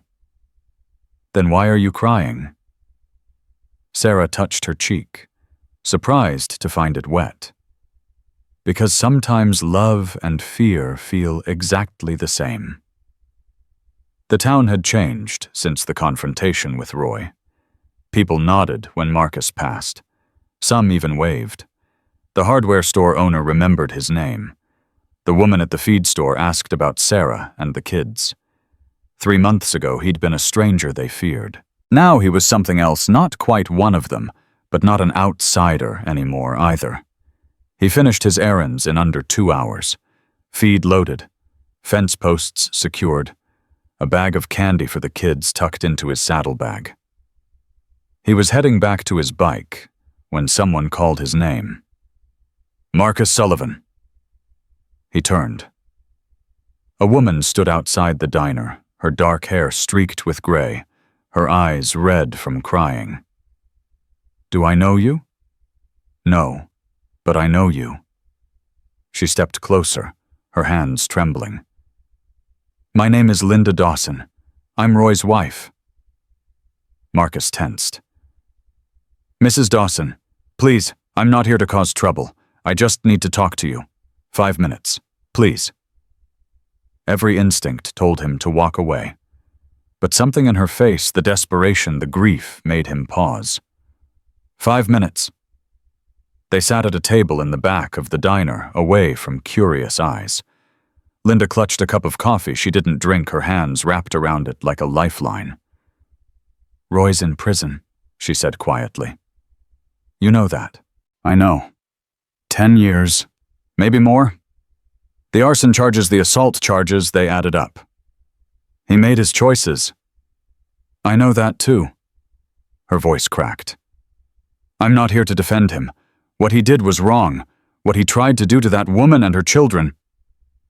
She stopped composing herself. "I'm here because I need to tell you something. Something you deserve to know." Marcus waited. "Roy wasn't always like this. When we married 30 years ago, he was kind, gentle.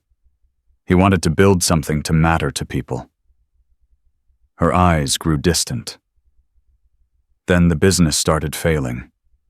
Then his brother died. Then everything just twisted.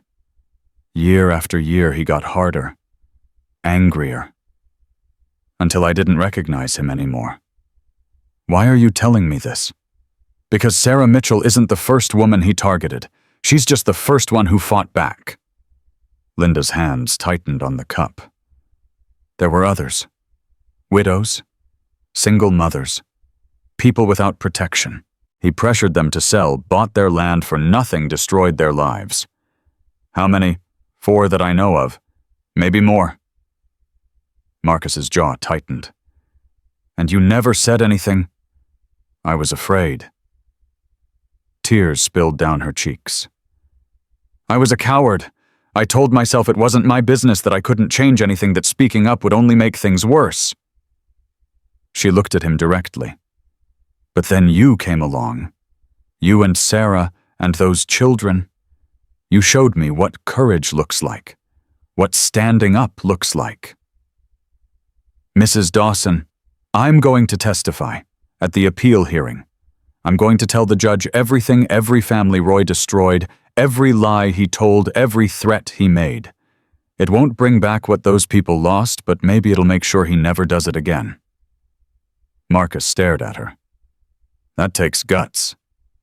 "It takes 3 months of watching someone else be brave." She stood, leaving some bills on the table. "Tell Sarah I'm sorry. For everything. And tell her," she paused at the door, "tell her thank you. For showing me what I should have done years ago." She was gone before Marcus could respond. He sat alone in the diner, processing what he'd just learned. Roy Dawson hadn't been a random threat.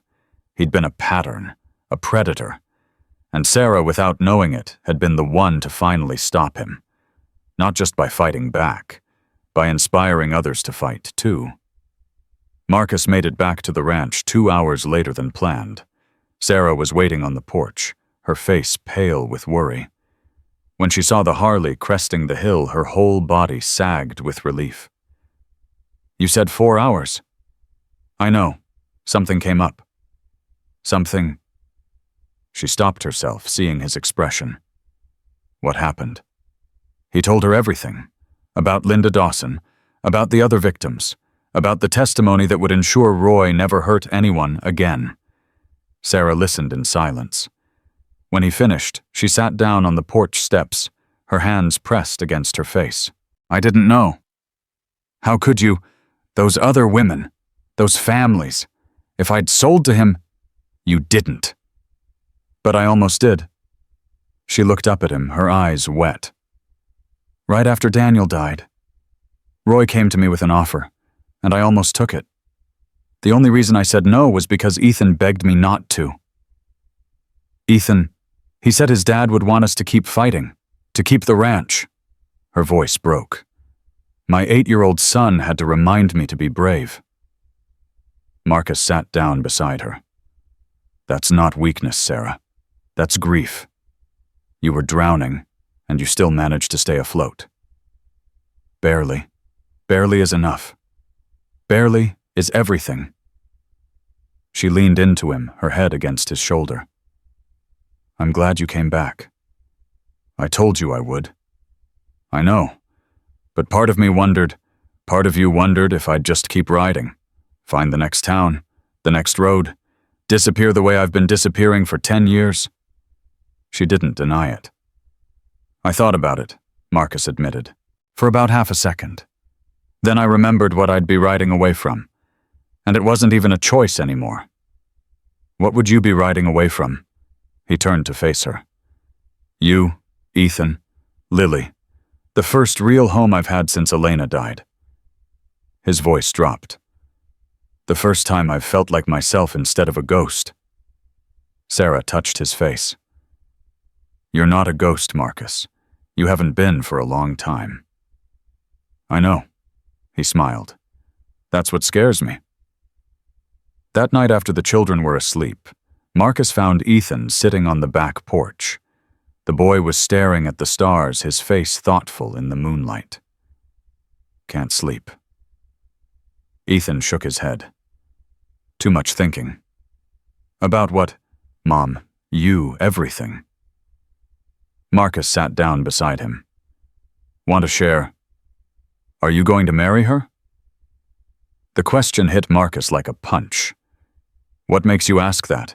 The way you look at her, the way she looks at you. Ethan's voice was matter of fact. And the way you came back today. Mom was scared you wouldn't, but I knew you would. How? Because you love us. Even if you don't say it. Even if you're scared of what it means. The boy looked at him. I'm not a little kid, Marcus. I see things. I never thought you were a little kid. Then answer my question. Are you going to marry her? Marcus was quiet for a long moment. I want to, but it's complicated. Why? Because your father hasn't been gone that long. Because people will talk. Because I'm not sure I deserve someone like her. That's stupid. Excuse me. Dad's been gone almost 2 years. People already talk about everything. Who cares what they say and deserve? Ethan shook his head. You saved us. You protected us. You stayed when everyone else left. If that's not deserving, what is? Marcus stared at the boy. When did you get so smart? Mom asks me that all the time. Ethan almost smiled. I think I was just paying attention while everyone else was busy being scared. Your dad would be proud of you. I know. The smile faded slightly. I used to be afraid I'd forget him. But now I think maybe that's okay. Not forgetting everything, just letting the sad parts get smaller, making room for good stuff, too. That's pretty wise. It's what you told me, behind the barn. Remember. Marcus remembered. The cold ground, the frozen tears, the photograph of Elena and Grace. I remember. So, Ethan stood brushing off his jeans. Are you going to ask her? Ask her what? To marry you. Keep up Marcus. Despite everything, Marcus laughed. Yeah, I think I am. Good. Ethan headed for the door, then paused. Don't mess it up. Thanks for the vote of confidence. Someone's got to keep you in line. The door closed behind him, leaving Marcus alone with the stars, and a question he already knew the answer to. He found Sarah in the kitchen washing dishes. Kids asleep. Lily is. Ethan was on the porch. I know. We talked. Sarah turned, drying her hands on a towel. About what? You, me, the future. That's a lot of ground to cover. He's a thorough kid. She smiled, but it faded quickly. Marcus, what's wrong? You look terrified. Yeah, that's because I am. Terrified of what? He crossed to her, taking her hands in his. I've been running for 10 years, from grief, from memory, from anything that might make me feel something. And then I crashed in your snow, and your kids pulled me out, and you held me together when I was broken. Marcus, let me finish, please. She nodded, her eyes bright with unshed tears. I told myself I was staying to help, to protect you, to repay what you'd done for me. But that was a lie. I was staying because I couldn't imagine leaving. Because every day I spend here I feel more alive. Because you and your children. His voice cracked. You brought me back from the dead Sarah, and I don't ever want to go back to being a ghost. What are you saying? I'm saying I love you. I love Ethan. I love Lily. I love this ranch and this life and everything we've built together. He took a shaky breath. And I'm asking, not telling, asking if you'd consider spending the rest of your life with me. Sarah stared at him. The tears spilled over, running down her cheeks. You're proposing? Badly, apparently. I don't have a ring. I don't have a speech. I just have... She kissed him. It wasn't gentle. It wasn't careful. It was fierce and desperate and full of everything they'd both been holding back for months. When they finally broke apart, she was laughing through her tears. That's a yes, in case you were wondering. I was definitely wondering. Yes. She said it again like the word tasted good. Yes, Marcus Sullivan. I'll marry you. Yeah. He pulled her close, holding her so tight he was afraid he might break her. But she held him just as tight, and neither of them wanted to let go. From the hallway, two small faces peered around the corner. Did he ask? Lily whispered loudly. Shh, Ethan hissed. We're not supposed to be watching. But did he ask? Sarah laughed, pulling back from Marcus but keeping hold of his hand. You can come out, both of you. The children tumbled into the kitchen, Lily bouncing with excitement, Ethan trying to look casual and failing completely. Did he ask? Lily demanded again. He asked. Did you say yes? I said yes. Lily squealed and launched herself at Marcus, wrapping her arms around his legs. I knew it. I knew you were going to be our dad. The word hit Marcus like a physical force. Dad. He looked at Ethan, uncertain. The boy stepped forward slowly. For a long moment, he just stood there studying Marcus's face. Then he extended his hand. Welcome to the family. Marcus shook it solemnly. Thank you. One condition. Name it. You have to teach me to ride the motorcycle. For real this time. Deal. Ethan's serious face finally cracked into a grin. Then I guess it's official. I guess it is. Sarah gathered them all together, her children, her future husband, the broken pieces of her life that had somehow become whole again. This calls for hot chocolate, she said. The real kind, with marshmallows. At midnight, Lily's eyes went wide. Special occasions require special rules. They stayed up until 2 a.m, drinking hot chocolate and talking about everything and nothing. Wedding plans, the ranch, the future. Memories of Daniel shared carefully and lovingly, no longer painful, but precious. When Lily finally fell asleep on the couch, Marcus carried her to bed while Sarah tucked Ethan in. I'm happy, the boy said quietly as she pulled up his covers. Me too, sweetheart. Dad would have liked him. Marcus, I mean. I think they would have been friends. Sarah's throat tightened. I think so too. Good night, Mom. Good night, Ethan. She found Marcus in the hallway, leaning against the wall, looking overwhelmed. You okay? I'm about to have a family again. His voice was rough. I never thought I didn't think I'd ever... I know. She took his hand. But you do. And it's real. And it's not going anywhere. Promise. Promise. They stood together in the quiet hallway of the old farmhouse, two people who'd been broken, finding themselves whole again. And somewhere out there beyond the mountains, and the snow, and the empty roads, the spirits of those they'd lost seemed to whisper their blessing on the wind. The wedding was set for spring. Sarah wanted something simple, just family, a few neighbors, maybe the pastor from the church in town. But word spread the way it always does in small communities, and suddenly everyone wanted to be part of the story. The widow who saved a Hell's Angel, the biker who stayed for love, the children who pulled a stranger from the snow. It was the kind of story people needed to believe in. 3 weeks before the ceremony, Marcus found Ethan sitting in the workshop holding something in his hands. "What you got there?" The boy looked up, his eyes wet. "Dad's wedding ring. Mom kept it in her jewelry box. I found it when I was looking for something else." Marcus sat down beside him. "Does she know you have it?" "No, I was going to put it back. But then I started thinking, about what?" Ethan turned the ring over in his fingers. It was simple gold, worn smooth from years of wear. "Do you think he'd be mad about you and Mom? I think he'd want her to be happy." "That's what everyone says. But how do you know?" Marcus considered the question carefully. "I don't, not for sure. But I know what kind of man he was. I know he died trying to save something instead of running away. A man like that, he wouldn't want his family to spend the rest of their lives grieving.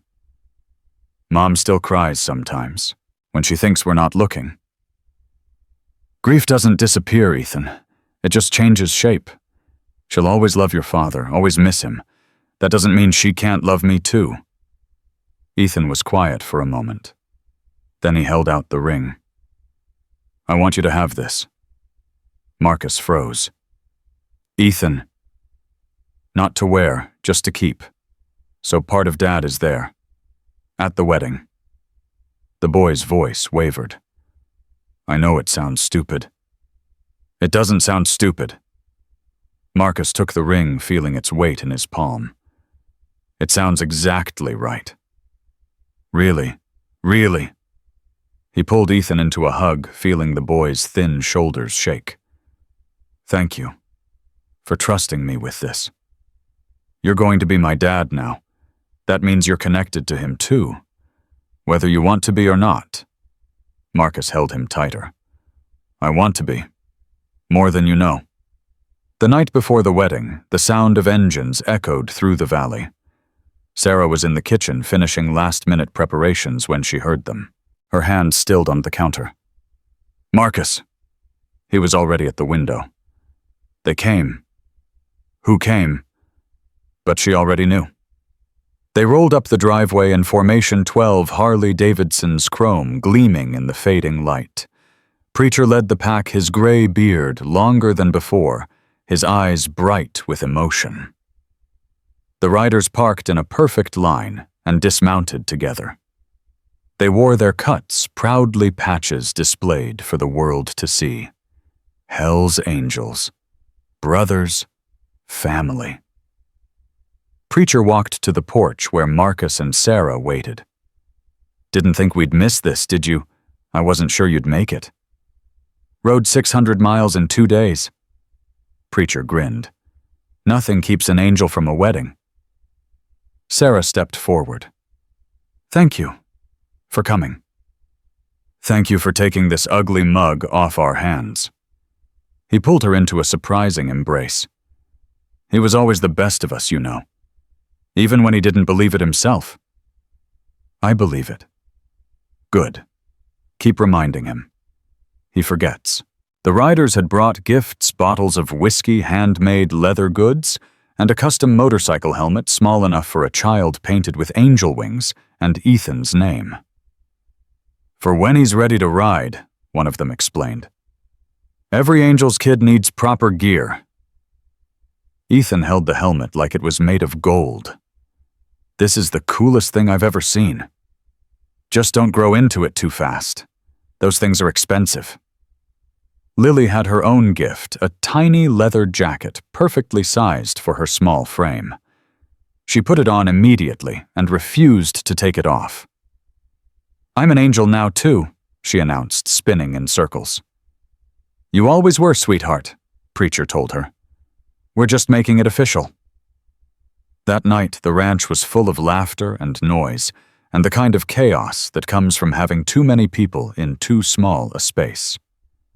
Marcus sat on the porch, watching his brothers mingle with the neighbors who'd come to help with preparations. Two worlds colliding, somehow finding harmony. Sarah found him there, 2 cups of coffee in her hands. "Penny for your thoughts." "Just thinking about how strange life is." He took the coffee, wrapping his hands around the warmth. "A year ago, I was riding alone, running from everything. Now I'm about to marry a woman I almost died in front of, with brothers I thought I'd never see again in a place I never knew existed. Regrets, not a single one." She sat down beside him, leaning into his warmth. "Nervous about tomorrow, terrified." "Me too. Yeah, the last time I did this, I thought I had forever. I thought Daniel and I would grow old together, watch our grandchildren play in this yard." Her voice caught. "And then I didn't, and I've been afraid to want anything ever since." "What changed? You." She looked at him. "You showed me that wanting things isn't weakness, that letting yourself love again isn't betraying what you lost." "I learned that from you." "Then I guess we taught each other." The door opened behind them. Ethan stuck his head out. "Mom, Preacher wants to know where the bathroom is. Also, Lily ate too much cake and might throw up." Sarah laughed, standing up. "Welcome to family life. Wouldn't have it any other way." Morning came soft and golden. Sarah woke to find Marcus already gone, his side of the bed cold. Tradition, she remembered. Can't see the bride before the wedding. She dressed slowly, carefully. The dress was simple cream-colored, borrowed from a neighbor who'd worn it 30 years ago. It smelled faintly of lavender and old memories. Lily burst through the door without knocking. "Mama, you look like a princess. I look like a nervous wreck." "Same thing." Lily grabbed her hand. "Come on, everyone's waiting." The ceremony was held under the old oak tree where Daniel used to take his coffee every morning. It felt right somehow, like he was there giving his blessing. Sarah walked the aisle alone. Ethan and Lily had offered to escort her, but she'd chosen to make this last journey herself. A symbol of everything she'd survived, everything she'd become. Marcus waited at the end, dressed in clean jeans and a white button-down shirt. His leather vest hung in the barn today. He was just a man marrying the woman he loved. Preacher stood beside him as best man, tears already streaming down his weathered face. "Who gives this woman in marriage?" Pastor Williams asked. Ethan stepped forward, Lily's hand clasped in his. "We do," he said. "Her children, with our Father's blessing." Sarah's throat closed.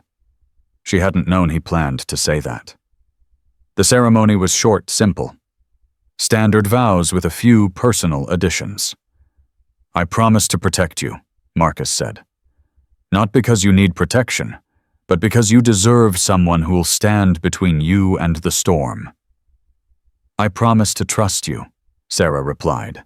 "Not because trust is easy, but because you've earned it every single day." When Pastor Williams pronounced them husband and wife, the roar that went up from the assembled crowd could probably be heard in the next county. The Hells Angels revved their engines in salute. The neighbors cheered and clapped. Lily screamed and jumped up and down until Ethan caught her and lifted her onto his shoulders. Marcus kissed Sarah long and deep and full of promise. "Hello, Mrs. Sullivan." "Hello, Mr. Sullivan." "Ready for the rest of our lives," ready as I'll ever be. The reception spilled from the backyard into the barn and beyond. Someone had strung up lights. Someone else had brought a speaker. Country music mixed with rock and roll while people danced, ate, and celebrated. Preacher found Marcus at the edge of the crowd, watching his new family with wonder on his face. "You did it, Ghost." "Did what?" "Found your way home." The older man clapped his shoulder. "I've been riding with you for 15 years. Never thought I'd see the day you stopped running." "Neither did I. Elena would be happy for you. Grace, too." Marcus's throat tightened. "You think so? I know so. That woman loved you more than life itself. She wouldn't want you spending forever grieving. She'd want you to live." Preacher smiled. "And look at you. Living. It feels strange, being happy. It won't forever. Eventually it'll just feel normal, and that's when you'll know you made the right choice." As if on cue, Lily came running across the grass, her tiny leather jacket flapping behind her. "Daddy, Daddy, come dance with me." Marcus froze. It was the first time she'd called him that. Preacher laughed. "Better not keep your daughter waiting." Marcus let Lily drag him onto the makeshift dance floor. She stood on his boots, holding his hands, as he swayed them both to a slow country song. "Is this how you dance?" she asked seriously. "This is how I dance with you. I like it." "Me too." Sarah watched from across the yard, her heart so full it hurt. Ethan appeared beside her, 2 plates of cake balanced in his hands. "One for you, one for me." "Thank you, sweetheart." "He's good with her. He's good with both of you. I know." Ethan took a bite of cake. "Mom, yeah, I'm glad you said yes." When he asked, "I'm glad you didn't let yourself be scared." Sarah put her arm around him. "You know what? So am I." The party continued until well past midnight. One by one, guests said their goodbyes. The neighbors left with promises to visit. The angels prepared to ride out at dawn. Preacher found Sarah in the kitchen, cleaning up despite her protests that she didn't need to. "Can I have a word?" "Of course." He led her to the porch, away from the remaining noise. "I need to tell you something about Marcus. Something he probably won't tell you himself." "What?" "After Elena and Grace died, he tried to follow them. Twice." Sarah's blood went cold. "What do you mean, follow them?" "I mean, he didn't want to live anymore.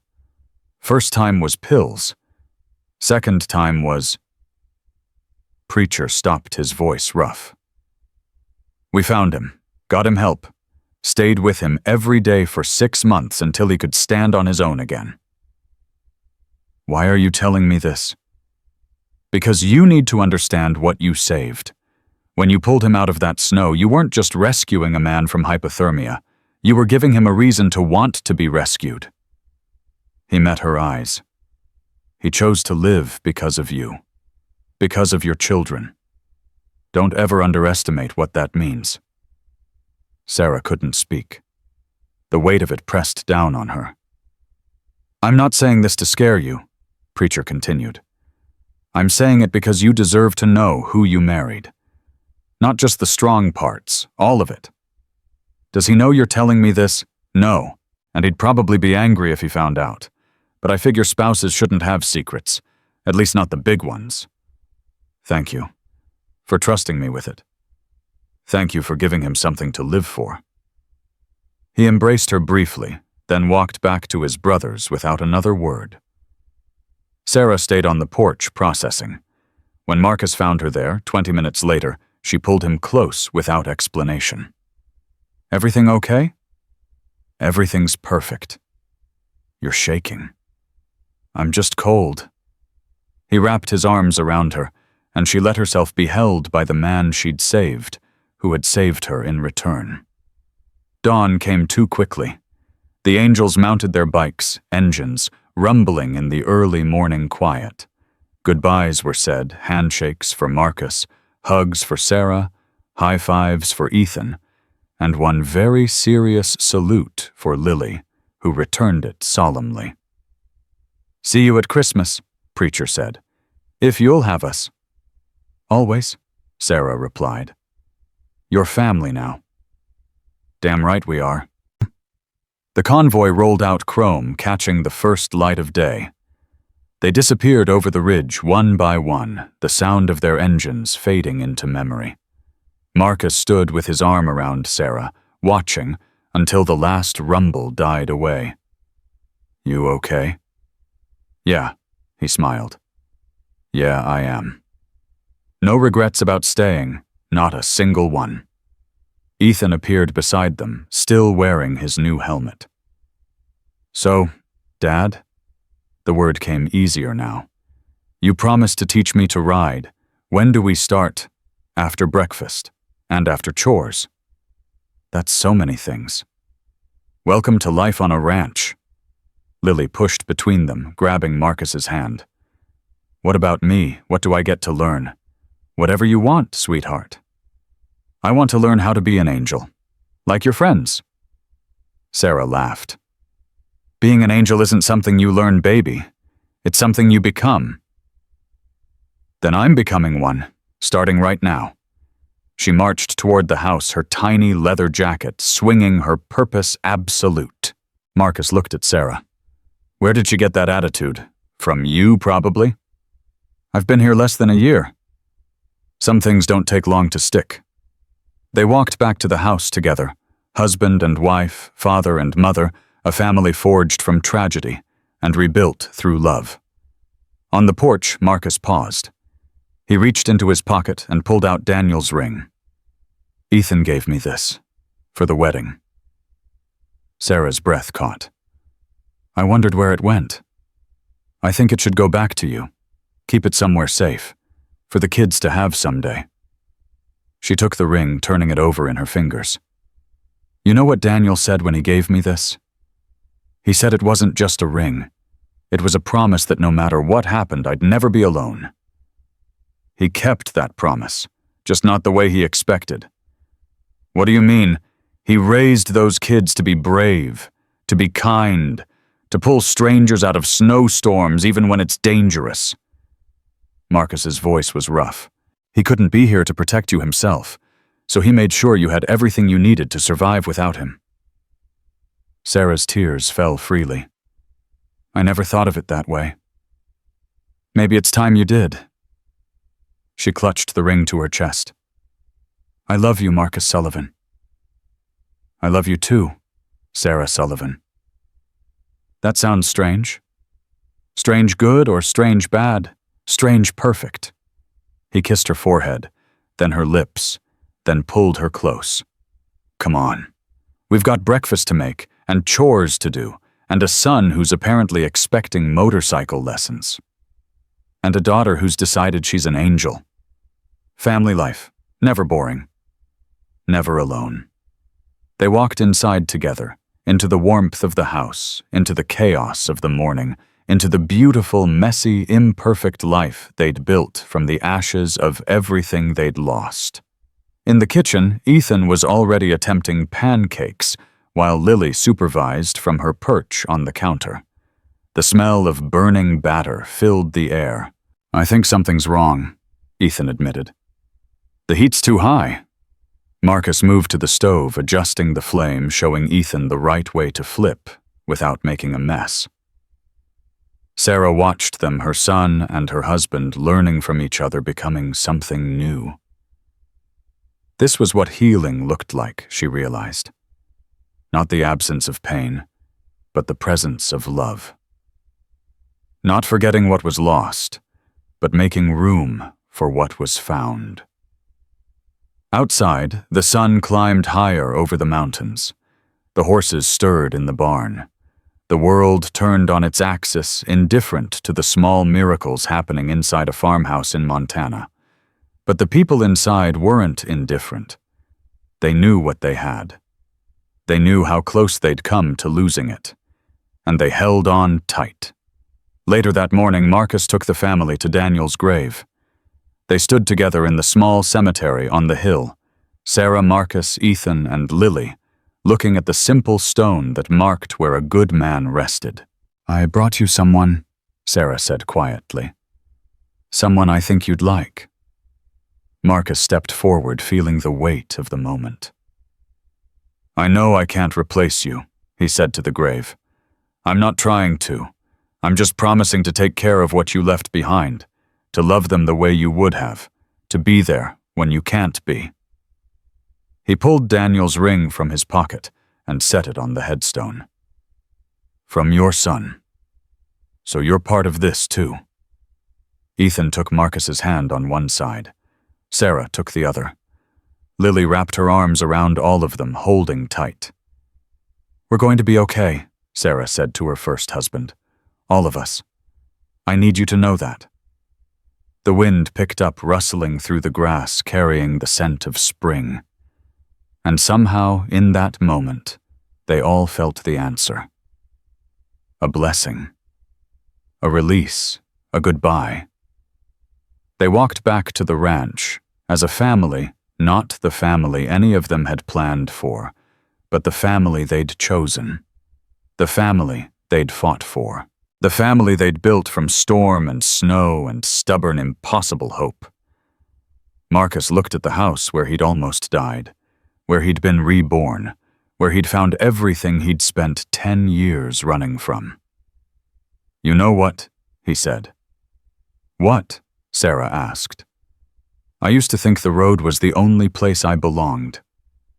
Now I know the truth." "What's the truth?" He pulled her close, kissing her hair, breathing in the scent of home. "The road was never the destination.